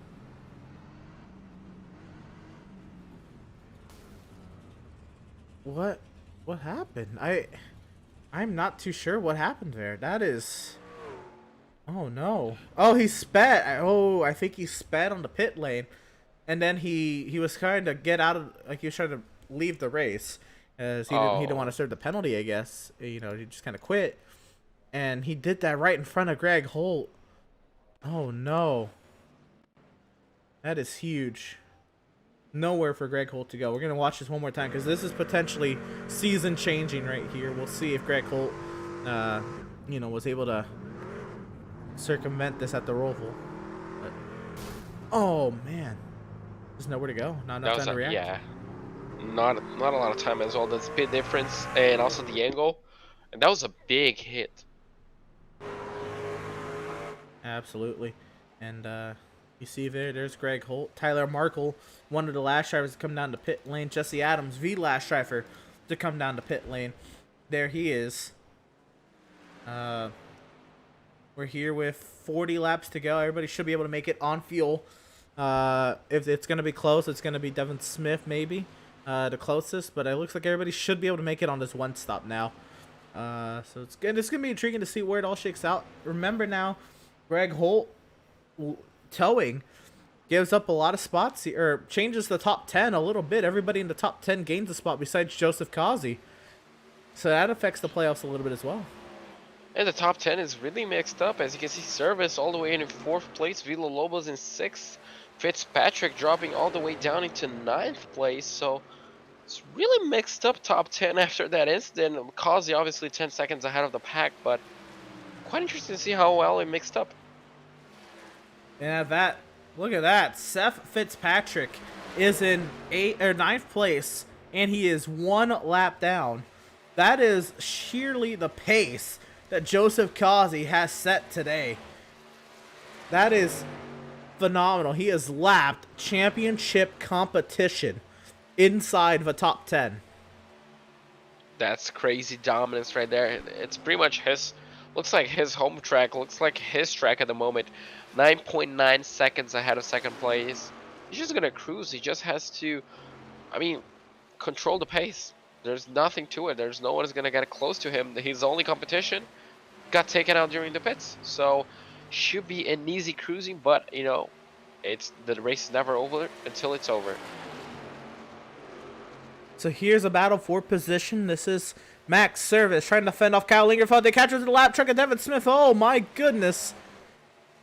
Devin Smith is a teammate to Lingerfeld. Maybe he was there to help out a little bit. But Max Service holds on for now. But Lingerfeld trying to find. Oh, he hits the wall hard. Oh, he's gonna be biting himself after that one. A small mistake. He did the same as Devin Smith, essentially, right behind him. So unfortunate for him, that's gonna have big That's gonna be a big damage, isn't it? That's gonna really cost him a lot of pace. That one was heavy. I don't know if he finishes inside. He might still finish on the lead lap. I don't know. I don't know about maybe top 7, top 8. That he's gonna lose a lot of time if Gilliard and Markle have clean trucks. I don't know. We'll see.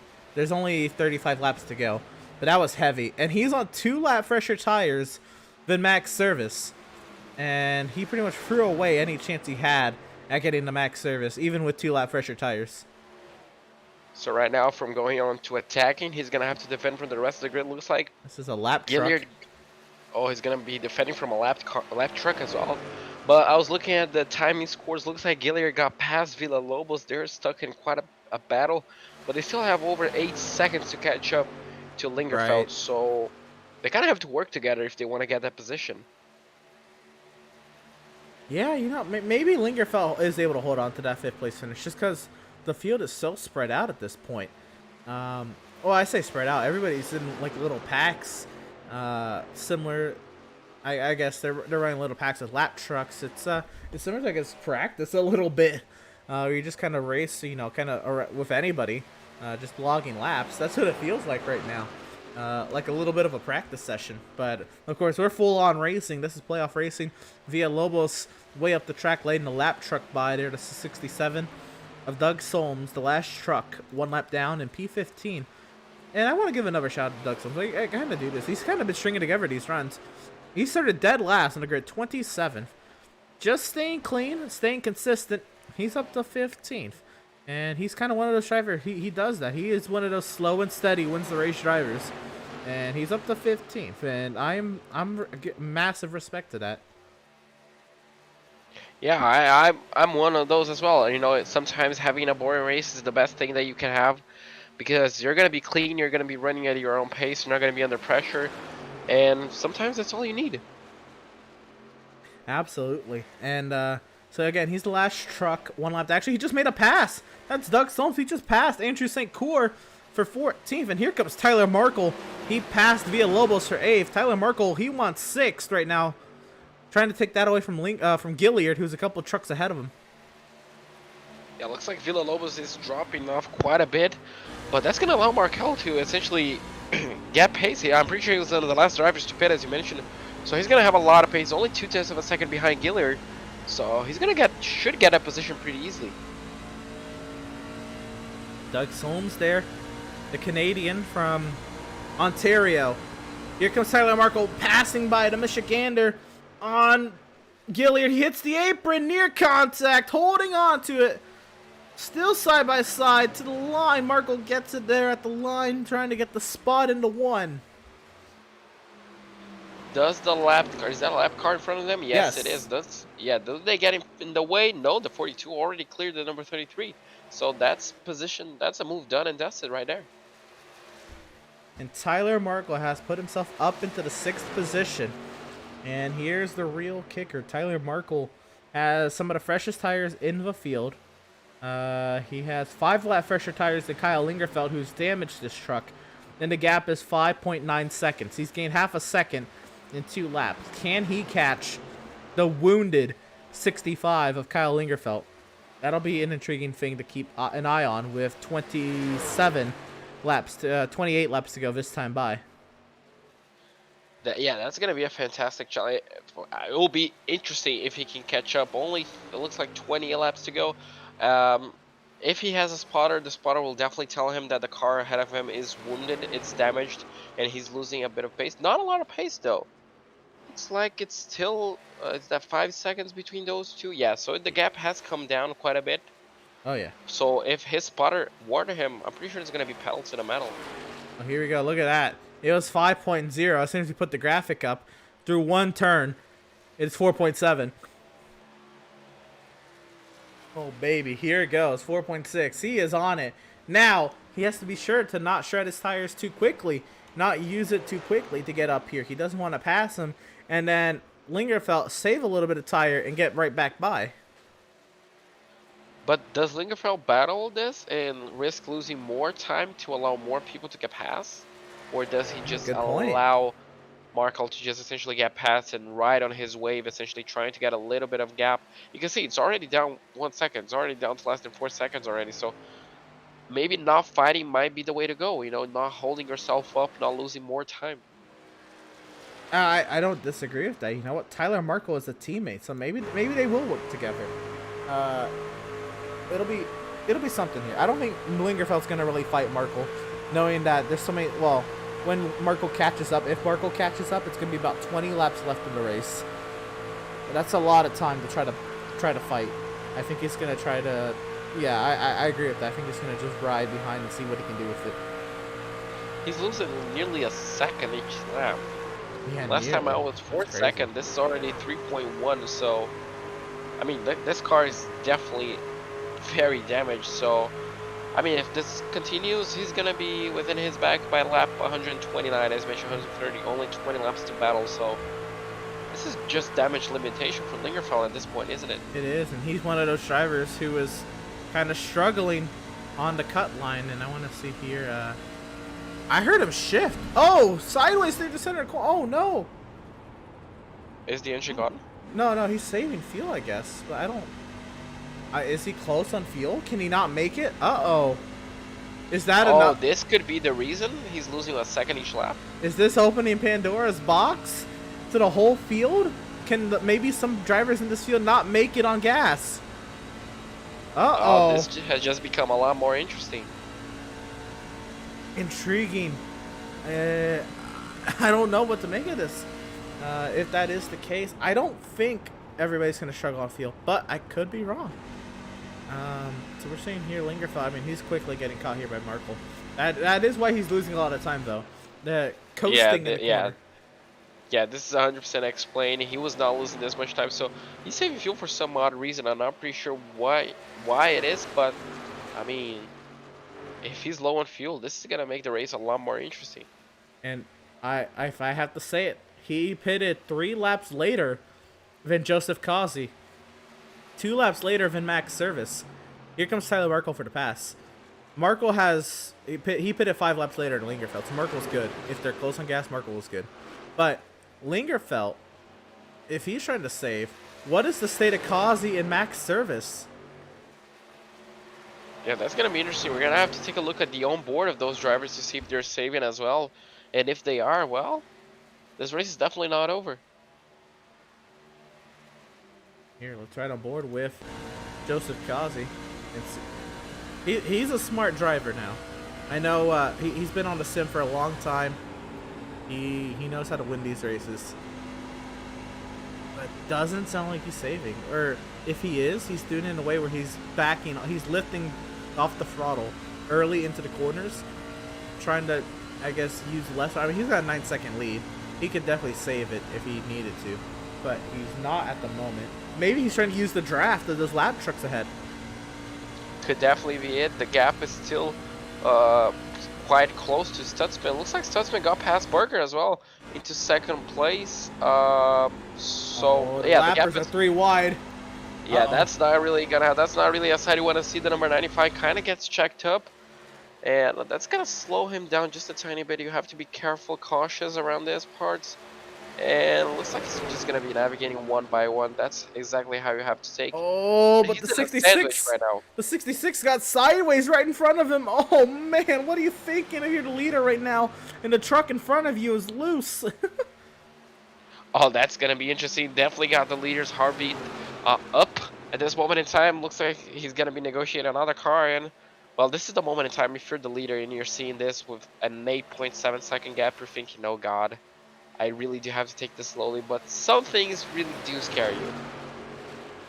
Looks like Joshua Lane Fox was able to stabilize it for now. Actually, this is a battle up ahead. The 66 is on the lead lap. The 45, they're on the lead lap. They're battling for the last car on the lead lap, and they're going to potentially be battling for the first truck 1 lap down for the lucky dog. Yeah, so this is a really important battle between all of these. Looks like the 45 might be losing the touch a little bit. As further behind, looks like they're still battling. Yeah, looks like the leader's going to be going down the inside of Villalobos. He's going to be going a lap down. So it's just a question of how long can Fox hold on to it. Well, Villalobos doesn't give it up easy. Kazi is now clear, but Villalobos put up a fight there through the center of 1 and 2. James Gilliard has now passed Kyle Lingerfelt, and this is right in front of the leaders as well. Joseph Kazi is not too far behind. Yeah, he's catching up to a lot of battles. I mean, he's pretty much lapping the field, isn't it? So it's just going to be a matter of time of who he laps last at this point. The number 66 kind of holding his ground, though. Yeah, Joshua Lane Fox trying to stay out in front of the leader, or is Kazi saving? Has Kazi already saved because he has such a large lead? I don't know. Why is Lingerfelt saving? If Lingerfelt is saving, there's a whole lot of questions to be answered here. Can everybody make it on field? I assume yes, but I'm in the booth. I'm just commentary. I'm here for Mike. I'm not a driver. I don't know what these fuel gauges look like. Yeah, I'm on the same boat. I have no idea what the fuel gauges are like. Last time out, I learned that, well, the fueling system is very different to GT cars, so they should have plenty of fuel, right, Emerson? It is insanely different. So, the fuel tank is in the back of the car, like most cars. Fuel injected. There's a lot. I'm not going to explain, I guess, the entire fuel injection system. But, I mean, they're not, I guess, modernized either in terms of fuel. Most of this is still, classic fuel lines and how the fueling is worked. If it's really modernized anyway. The pass there was made on Joshua Lane Fox. But at that, what's intriguing to me is you don't really see this in a whole lot of other racing series, mainly because they don't have as many full course yellows. But NASCAR, these drivers will actually shut the engines off under caution, sometimes under a green flag, to save that much fuel. And they can just turn them right back on. They have onboard That's starters. what I find interesting, because obviously in road racing, it's a sad lap and you're done. So you just have to, calculate as much fuel as you need for a sad lap. This one, as you mentioned, you can go to overtime, can't you? So absolutely, that really saving as much fuel as possible. I'm not pretty sure how quick is the fuel, how long do they take to fill up their tanks. I'm not pretty sure if it's faster or slow in the GT cars, but I mean, it's still a guessing game. I mean, you still have to save as much fuel to be in the better position later on in the race to essentially, I guess, proof yourself from the worst case scenario. Yeah. You have to, save that fuel. Maybe Lingerfeld is saving fuel for green, white, checkered, even though if a caution comes out, he's definitely got to fix the damage. But right now, Tyler Markle has just passed Max Service for 4th, and Markle is gone. Markle's on fresher tires. He's just kind of running his own race. Here is Lingerfeld, who is he's last truck on the lead lap, and Gilliard has just passed. And there's 11 laps to go. Trying to stay on the lead lap in case there is a late race caution. He's trying to stay in that position. But, I mean, Kazi's still not in frame yet. Kazi, though, is right there. On the same straightaway. Yeah, looks like everybody's kind of close together. Looks like I think we should make a bet. With 10 laps to go, who is Kazi going to lap last? Does he get close to Lingerfeld? Does he get close to Gilliard? I mean, this will be an interesting bet, I'd say. It depends on the state of Kazi's tires and how much Kazi wants to push it. Because he's still maintaining a 9-second gap. I think he can get Gilliard. If he had a few more laps, he'd get service. I don't think he's going to get max service, though. But he's definitely capable of getting Gilliard before this race is over. That would be very interesting to see the pace that he sells. Obviously, as you mentioned, he's the leader. He has over 9.4 seconds. He has no reason to push this much. Only 8 laps to go. He can just essentially cruise to the finish. Someone that is cruising, obviously, Lingerfeld carrying that much damage. It's not going to be usual. Kazi, I want to take a look at how he's tackling turns 1 and 2 at this late at the stage in the race. Is turns 3 and 4 flat? Looks like it is, isn't it? Yeah. 3 and 4 with the right setup is going to be flat. Also in the Cup cars, it's nearly flat, if not wide open. But that's the 550 and a lot of downforce. You're going to 1. That's a lot of off-throttle time. These trucks, they have less horsepower. They're somewhere in the range between 450 and 500 horsepower, which is still a lot, but less horsepower compared to the other NASCAR vehicles. And that's a lot of off-throttle time.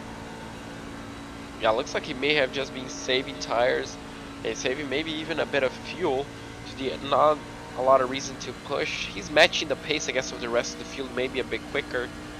But yeah, as you mentioned, quite a lot of off-throttle time between turns 1 and 2. As you can see, looks like nearly the exit of turn 2 is off the throttle. Yeah. And he's still maintaining 9.2 seconds in front of Jeremiah Stutzman. At that, Jeremiah Stutzman is one of those drivers, he loves to think about strategy. He loves to be one of those drivers stretching it on fuel. He likes to be that guy that can win the race on fuel mileage. He's up here in second. He has 2 lap fresher tires than Joseph Kazi and Seth Berger and the like. And remember, he's one of those drivers, I said at the beginning of the race, emerging as one of those championship contenders.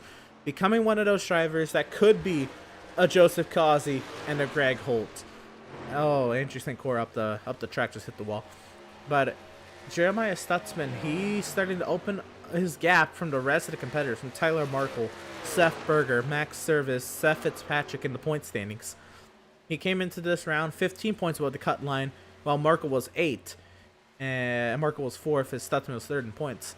Stutzman, I mean, I don't know if he's going to get to the level, but Stutzman's always going to be a driver to watch out for. If he can make that championship race at Atlanta, Jeremiah Stutzman is going to be a driver you want to keep your eye on. He's the, I mean, I'm pretty sure, I agree with you 100%. He's keeping up the gap with Kazi, and he's doing a fantastic race, which is really going to propel him.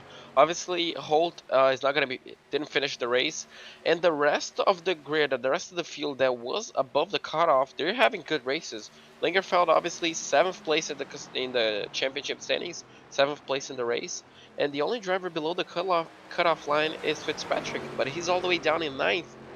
So it's gonna, I don't think he's gonna go above the cutoff, but he should be close enough. It's gonna be all or nothing on the next race. It'll be something to watch out for sure. What's really happened here, Brad Bothwell did not take the green flag in this race, which is crazy. He's going to end up actually 25th. He came and ran a few laps, but he did not finish. And he was outside the cut line coming into today's race, so that's huge. Seth Fitzpatrick is having a decent run. Matthew Setzer is not having a good run right now. He is last car running in 17th. And he was 9th in the playoffs outside the cut line.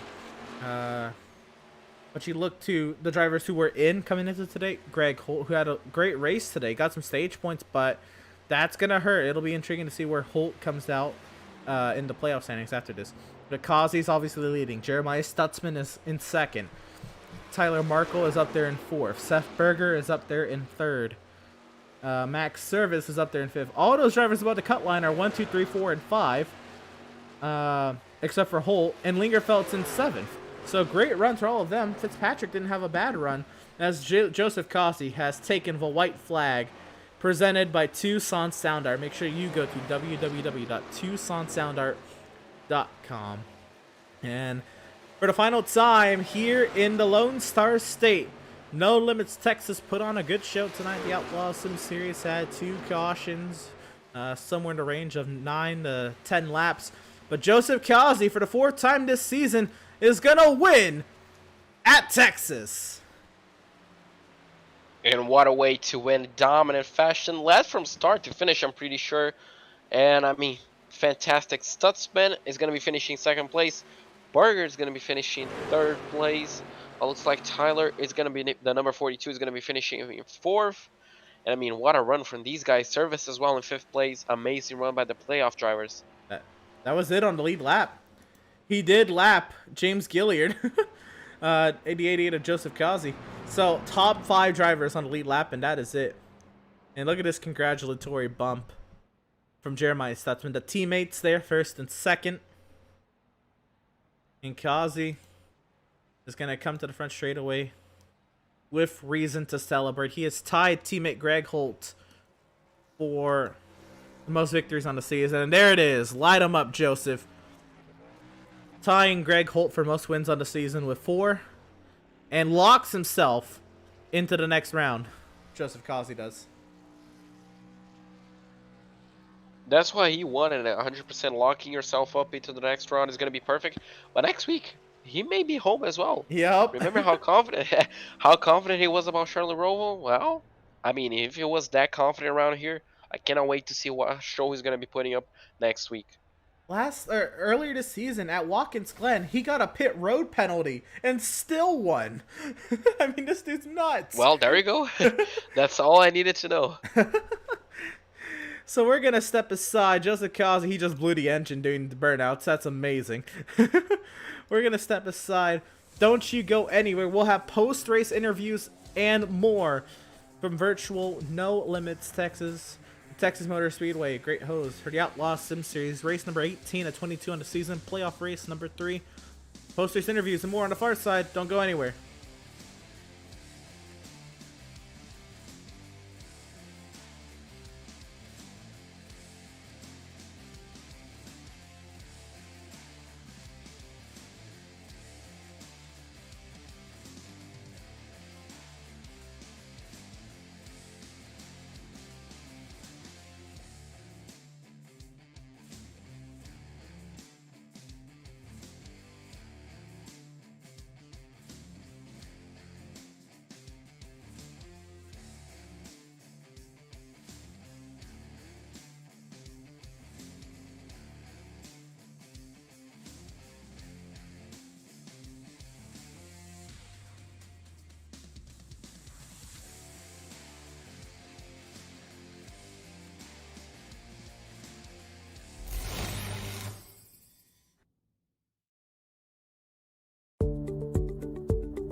Sound art is a product that is a speaker and it's art. We combine it together and we call it sound art.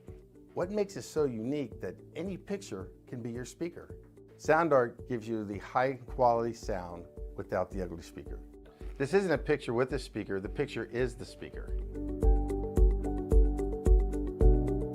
Just imagine your wedding picture uploaded onto a canvas and now it's speaking 10,000 tunes. I mean, it's a very cool concept.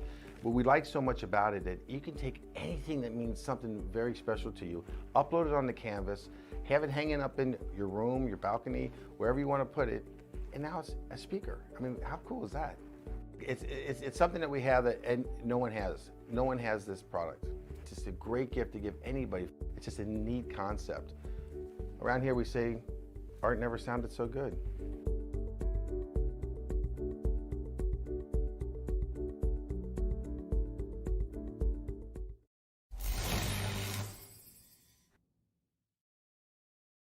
After months of quarantine, we're all interested in how we can become our best self. The team at Permanent Makeup and Cryo is here to help you get the flawless makeup look every day without the extra effort or time.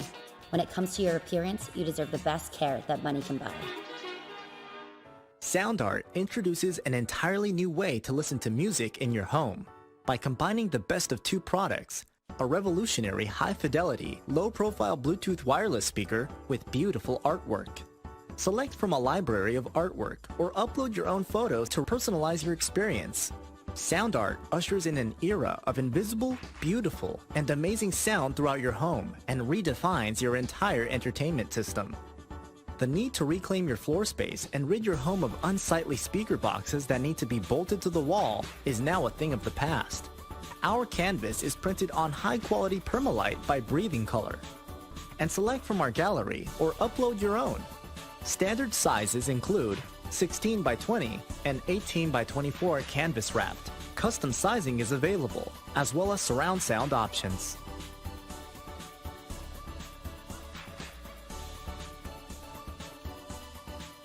Have you found yourself trying to hide your joy because you're unhappy with your teeth? Your smile is the first feature noticed in an interview, on a date, or in family photos. We want you to be able to shine bright as your best self, and our teeth whitening system is the perfect step toward restoring your confidence.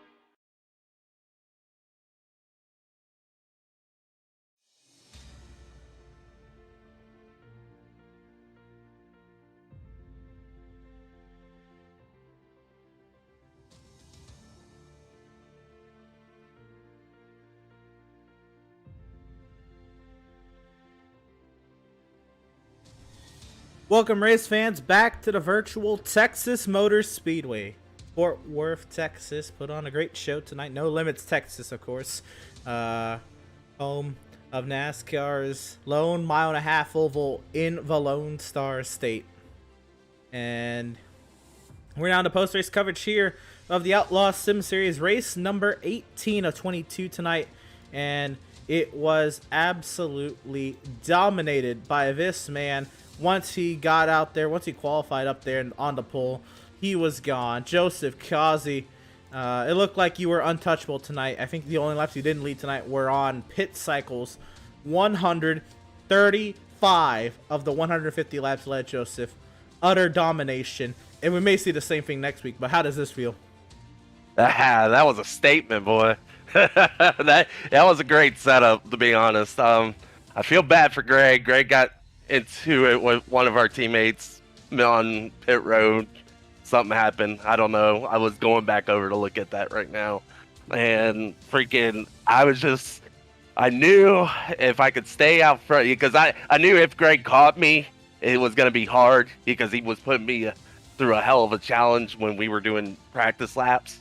So I knew it was going to be very hard to hold him off. And then if I had to try to get him back around him.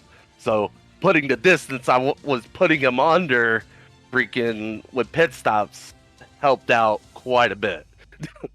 Absolutely. We saw it with after the first two cautions of the race. Greg, I think he pitted on one of those cautions to get some fresh tires. And he started mowing his way through the field. But he kind of got up to about third, up to second, and he kind of stalled out there. And I was like, okay, maybe that was the tires. But then it kind of happened again. Obviously, you pitted 2 laps before Greg on both of the green flag pit stops. But how, or I guess, did you know you had, it seemed like the long run pace over Greg? It was 50-50, man. If Greg was out in front of me, because we tested a lot before we came here, if it seemed like Greg was in front of me, and you started like burning up the tires, like you can tell, like when you started lighting up the right rears, then it would go, it would go away. It would go away fast in a hurry if you lit up the rears. And I mean, clean air was king. If you had clean air, you didn't have to worry about traffic too much, and taper up and freaking haul butt. You'll have to hear it, Joseph. And if you weren't even able to get the job done tonight, we know we're heading to your wheelhouse next week at a roadie. I told JP this, that if you need to know how well Joseph Kazi will do on a road course, let's look back to Watkins Glen. You got a pit road penalty for driving down the wrong side on pit lane, and you still won. Yeah, I think that was just something special. If I had to duplicate that one again, that would be kind of hard to do. But I sucked it up, put my head down, and freaking on that at Watkins Glen, and I freaking just made it happen. Absolutely. So what can you tell us? What can we expect out of the Charlotte Roval? Now, I know JP asked you about this a little earlier as well, but the trucks are a little different. The trucks don't actually even race the Roval in real life. What kind of a background do you have with the trucks at the Roval? Do you think it's gonna translate pretty well? Do you think, you'll be able to show up and just dot them up, or what are you feeling? I think we got a pretty decent setup for it to baseline start with, so we'll see coming next week. Run some practice laps and see where we're at it. Right on. Well, Joseph, you said it yourself. A statement win tonight. You tied Greg for most wins on the season at 4. We're looking to get your 5th next week at the Charlotte Roval. We'll give you the floor here to shout out. Have you got a shout out? Thank you. We're going to thank for the dominant performance tonight, leading all but 15 laps, and I think those laps all went to Tyler Markle on pit cycles. Thank Greg, thank freaking Miz, whoever, all the help. Freaking Brooks even came in and helped us. It's one of our guys that freaking outside of this that comes and help us out. Rob Pendleton, all of them, man. They freaking came in. We ran hundreds of laps, freaking trying to figure this thing out. So, I wasn't good here on another league, and I was good here today, so that felt good to me. And thanks to my dad and my aunt if they're watching. Hopefully they got to watch. Right on. Hopefully they did get to see the Joseph Causey show. It'll be coined today. 135 and on 150 laps ran today. Congratulations once again on your 4th win on the season. Best luck to you next week at the Charlotte Roval. Congratulations on locking yourself in to the next round with Talladega and Bristol. All right, appreciate it, guys. Thank you. Driver of the number 88, Joseph Causey, got it done tonight, leading 135 laps. Normally, when we talk to the winner, there's 2 sides to every story, but tonight, Jeremiah Stutzman was 10 seconds behind Joseph Causey. Came into today's race, started 4th, kept it clean, was able to get around Seth early on and Villalobos, and kind of stuck it up here in 2nd. Jeremiah had to work your way around Berger, but once you got there, it was pretty much set sail for you. Talk about your relatively quiet day after those first 2 cautions. Well, definitely the second half was a lot more quiet. 'Cause that first 5 laps, I just came to a complete stop on the inside right behind Greg. Oh, that's right. So then when the pits, and normally last season when a caution would come out early, you'd stay out and it would go green. And apparently this year it's you pit and it goes green. So you lose all your track position.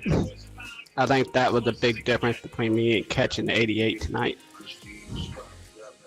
Well, yeah, I see there at the end, you were starting to run quicker laps than Joseph by about a 10th or so. But at that point, it's such a large margin to overcome. But running through the field the way you had to, going through the plethora of drivers all across the spectrum of talent, at a track that's very hard to overtake at, where do you put that in yourself, being able to work your way through the field? Granted, maybe you had, I don't know, half a lap fresher tires in the field at that, or I guess a lap and a half at that point. But still, working your way through the field the way you did at a track that's very hard, incredibly hard to overtake at, where do you hold that for you in this playoff hunt? I think it was a lifesaver for this round, especially because I don't think I got a lot of stage points, so just keeping moving forward throughout the race was a big deal. Well, coming up next is the Charlotte Roval. I know it's a wild card. Last season, one of the only, I think the only road course we had full course cautions at, other than the miscue at Daytona. It's a wild card at that. What do you expect from yourself at the Charlotte Roval, and how do you kind of avoid a lot of the chaos we could be anticipating? I don't know how to avoid it. Just hope you don't get in it. I feel a lot better about it now after the way this race went, so I'm kind of looking forward to it now. Fair enough. Maybe the opportunity to go out there and have a little fun, turning left and right, Jeremiah. Before we let you go here, we give the floor here to shout out. Have you got a shout out? Thank you. We're going to thank for your second place run tonight. I just want to thank Adam, you for broadcasting, and all my teammates, Kazi, Greg, and the rest of them. Right on. Well, Jeremiah, again, an impressive second place finish. I think more impressive to get to pass the entire field on a track that you can barely overtake at. So congratulations on that, working your way through the field and getting up to second place. Unfortunately, didn't get to see if you had anything for Joseph Causey there at the end. But we'll move on with that. Best luck to you at the Charlotte Roval and beyond as you try to advance through the playoffs. All right, thank you. Driver of the number 71, Jeremiah Stutzman, coming home in the second position. And of course, we'll bring on up last season's champion, coming home last spot on the podium tonight, Seth. Topsy-turvy day, I'd say. You started 10th and then roared your way through the running order on those early restarts, got up to second, and then it was kind of on from there. You have to battle hard with Seth Fitzpatrick and a plethora of other drivers tonight, and then of course Stutzman there later on in the race. Kind of hanging her out in the top 2, top 3, top 5 throughout the day. How would you grade yourself today after qualifying 10th? I'll give myself a A minus, B minus, or B plus. I mean, I feel like made the most out of the setup. The setup just wasn't completely there for a race-winning truck. Causey and Holt were just in a whole different zip code there for a while. I don't exactly know what happened to Holt yet. That's unfortunate, whatever happened to him. But yeah, I just maximized the setup of the truck, so I'm really satisfied with that. That's all you could do. You can't outrace the truck, you know. So at a truck that was hard to overtake at, you got into that, I guess, locked horn battle with Fitzpatrick. And how was that? Both of you kind of hanging on at the edge of grip. Again, at a track, he's got to do a lot more and then just get there to try to make an overtake here. But going through that battle, what's going through your mind? Knowing that both of you, have a lot to race for. He's outside the cut line. You're relatively inside. Oh, I just knew clean air was king, man. So especially when he got below me, man, I was more than happy to let him get the inside because I did not want to get pinned down the inside. The truck was just too unstable, really. It was either going to snap loose on me or just push really tight, and I don't think I was able to do anything. So luckily I was able to keep it strong on that high side and keep it rolling. But yeah, surprisingly I'm not thinking too much of points when I'm racing specific other people, I'm just race as hard as you can, man, and the points will take care of itself. I do more of the points thinking coming to the stages and all that kind of stuff. I like that. You were up there, plethora stage points to go around for you, up there in the top 5 through both stages. Seth, you look forward now to the Charlotte Roval.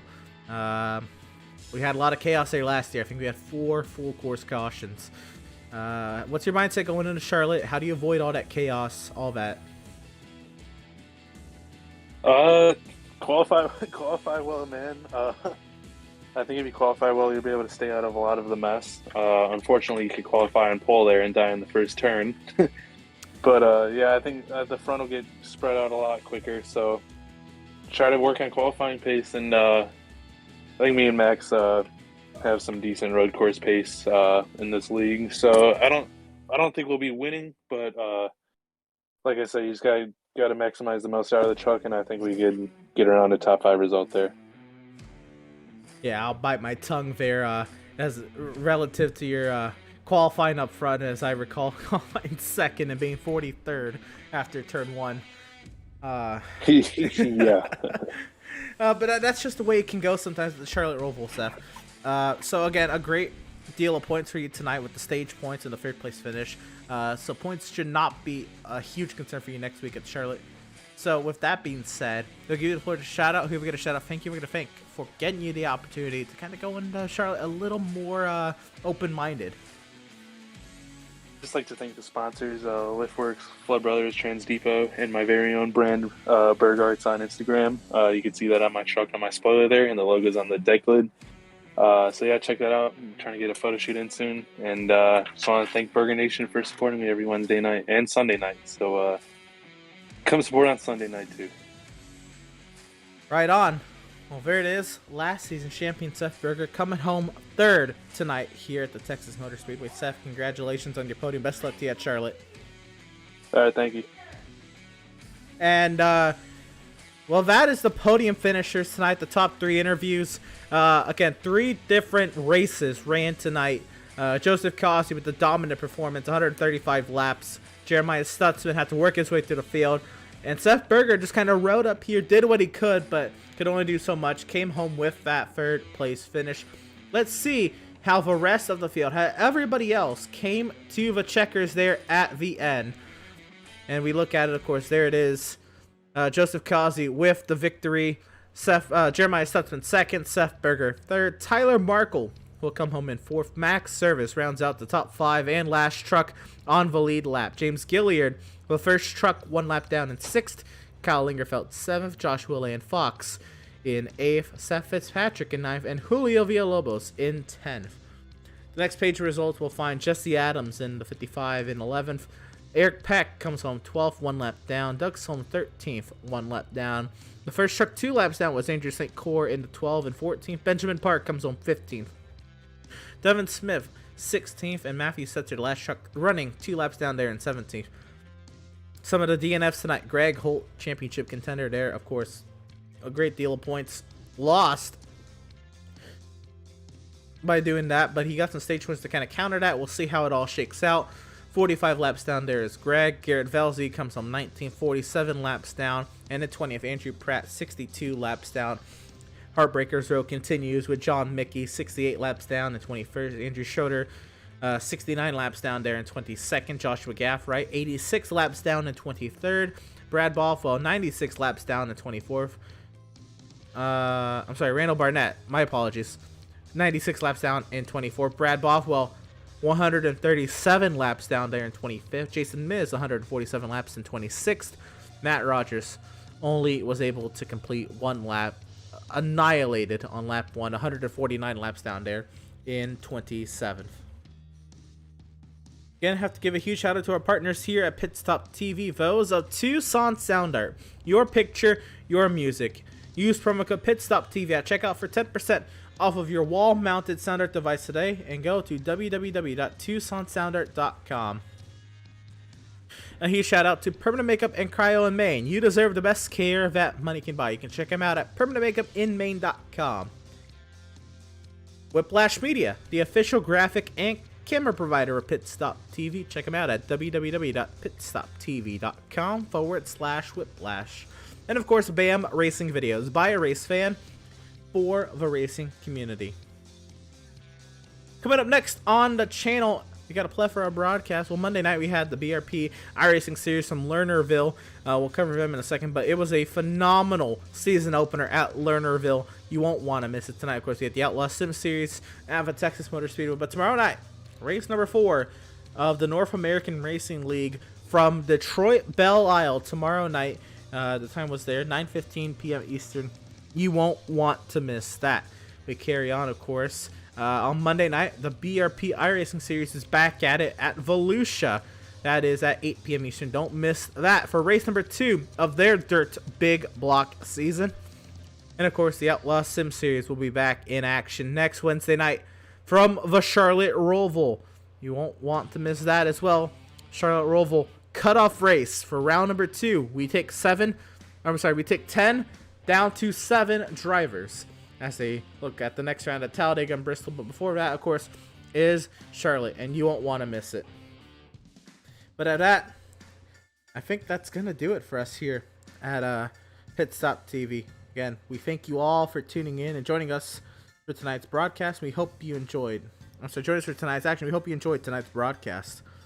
And that'll do it here from the virtual Fort Worth, Texas. For all at Pit Stop TV, João Paulo Costa joining me on commentary this evening, filling in for Devin Zimmerman. Vincent Cortez rocking our social media coverage tonight. I am Emerson Arn. You all have a great night. Y'all stay warm. Y'all stay safe. We will see y'all hopefully tomorrow night for the North American Racing League Round 4 from Detroit Belle Isle, or next Wednesday night for the Outlaws Sim Series Gunman Trucks Race 19 to 22 playoff race number 4 from the Charlotte Roval.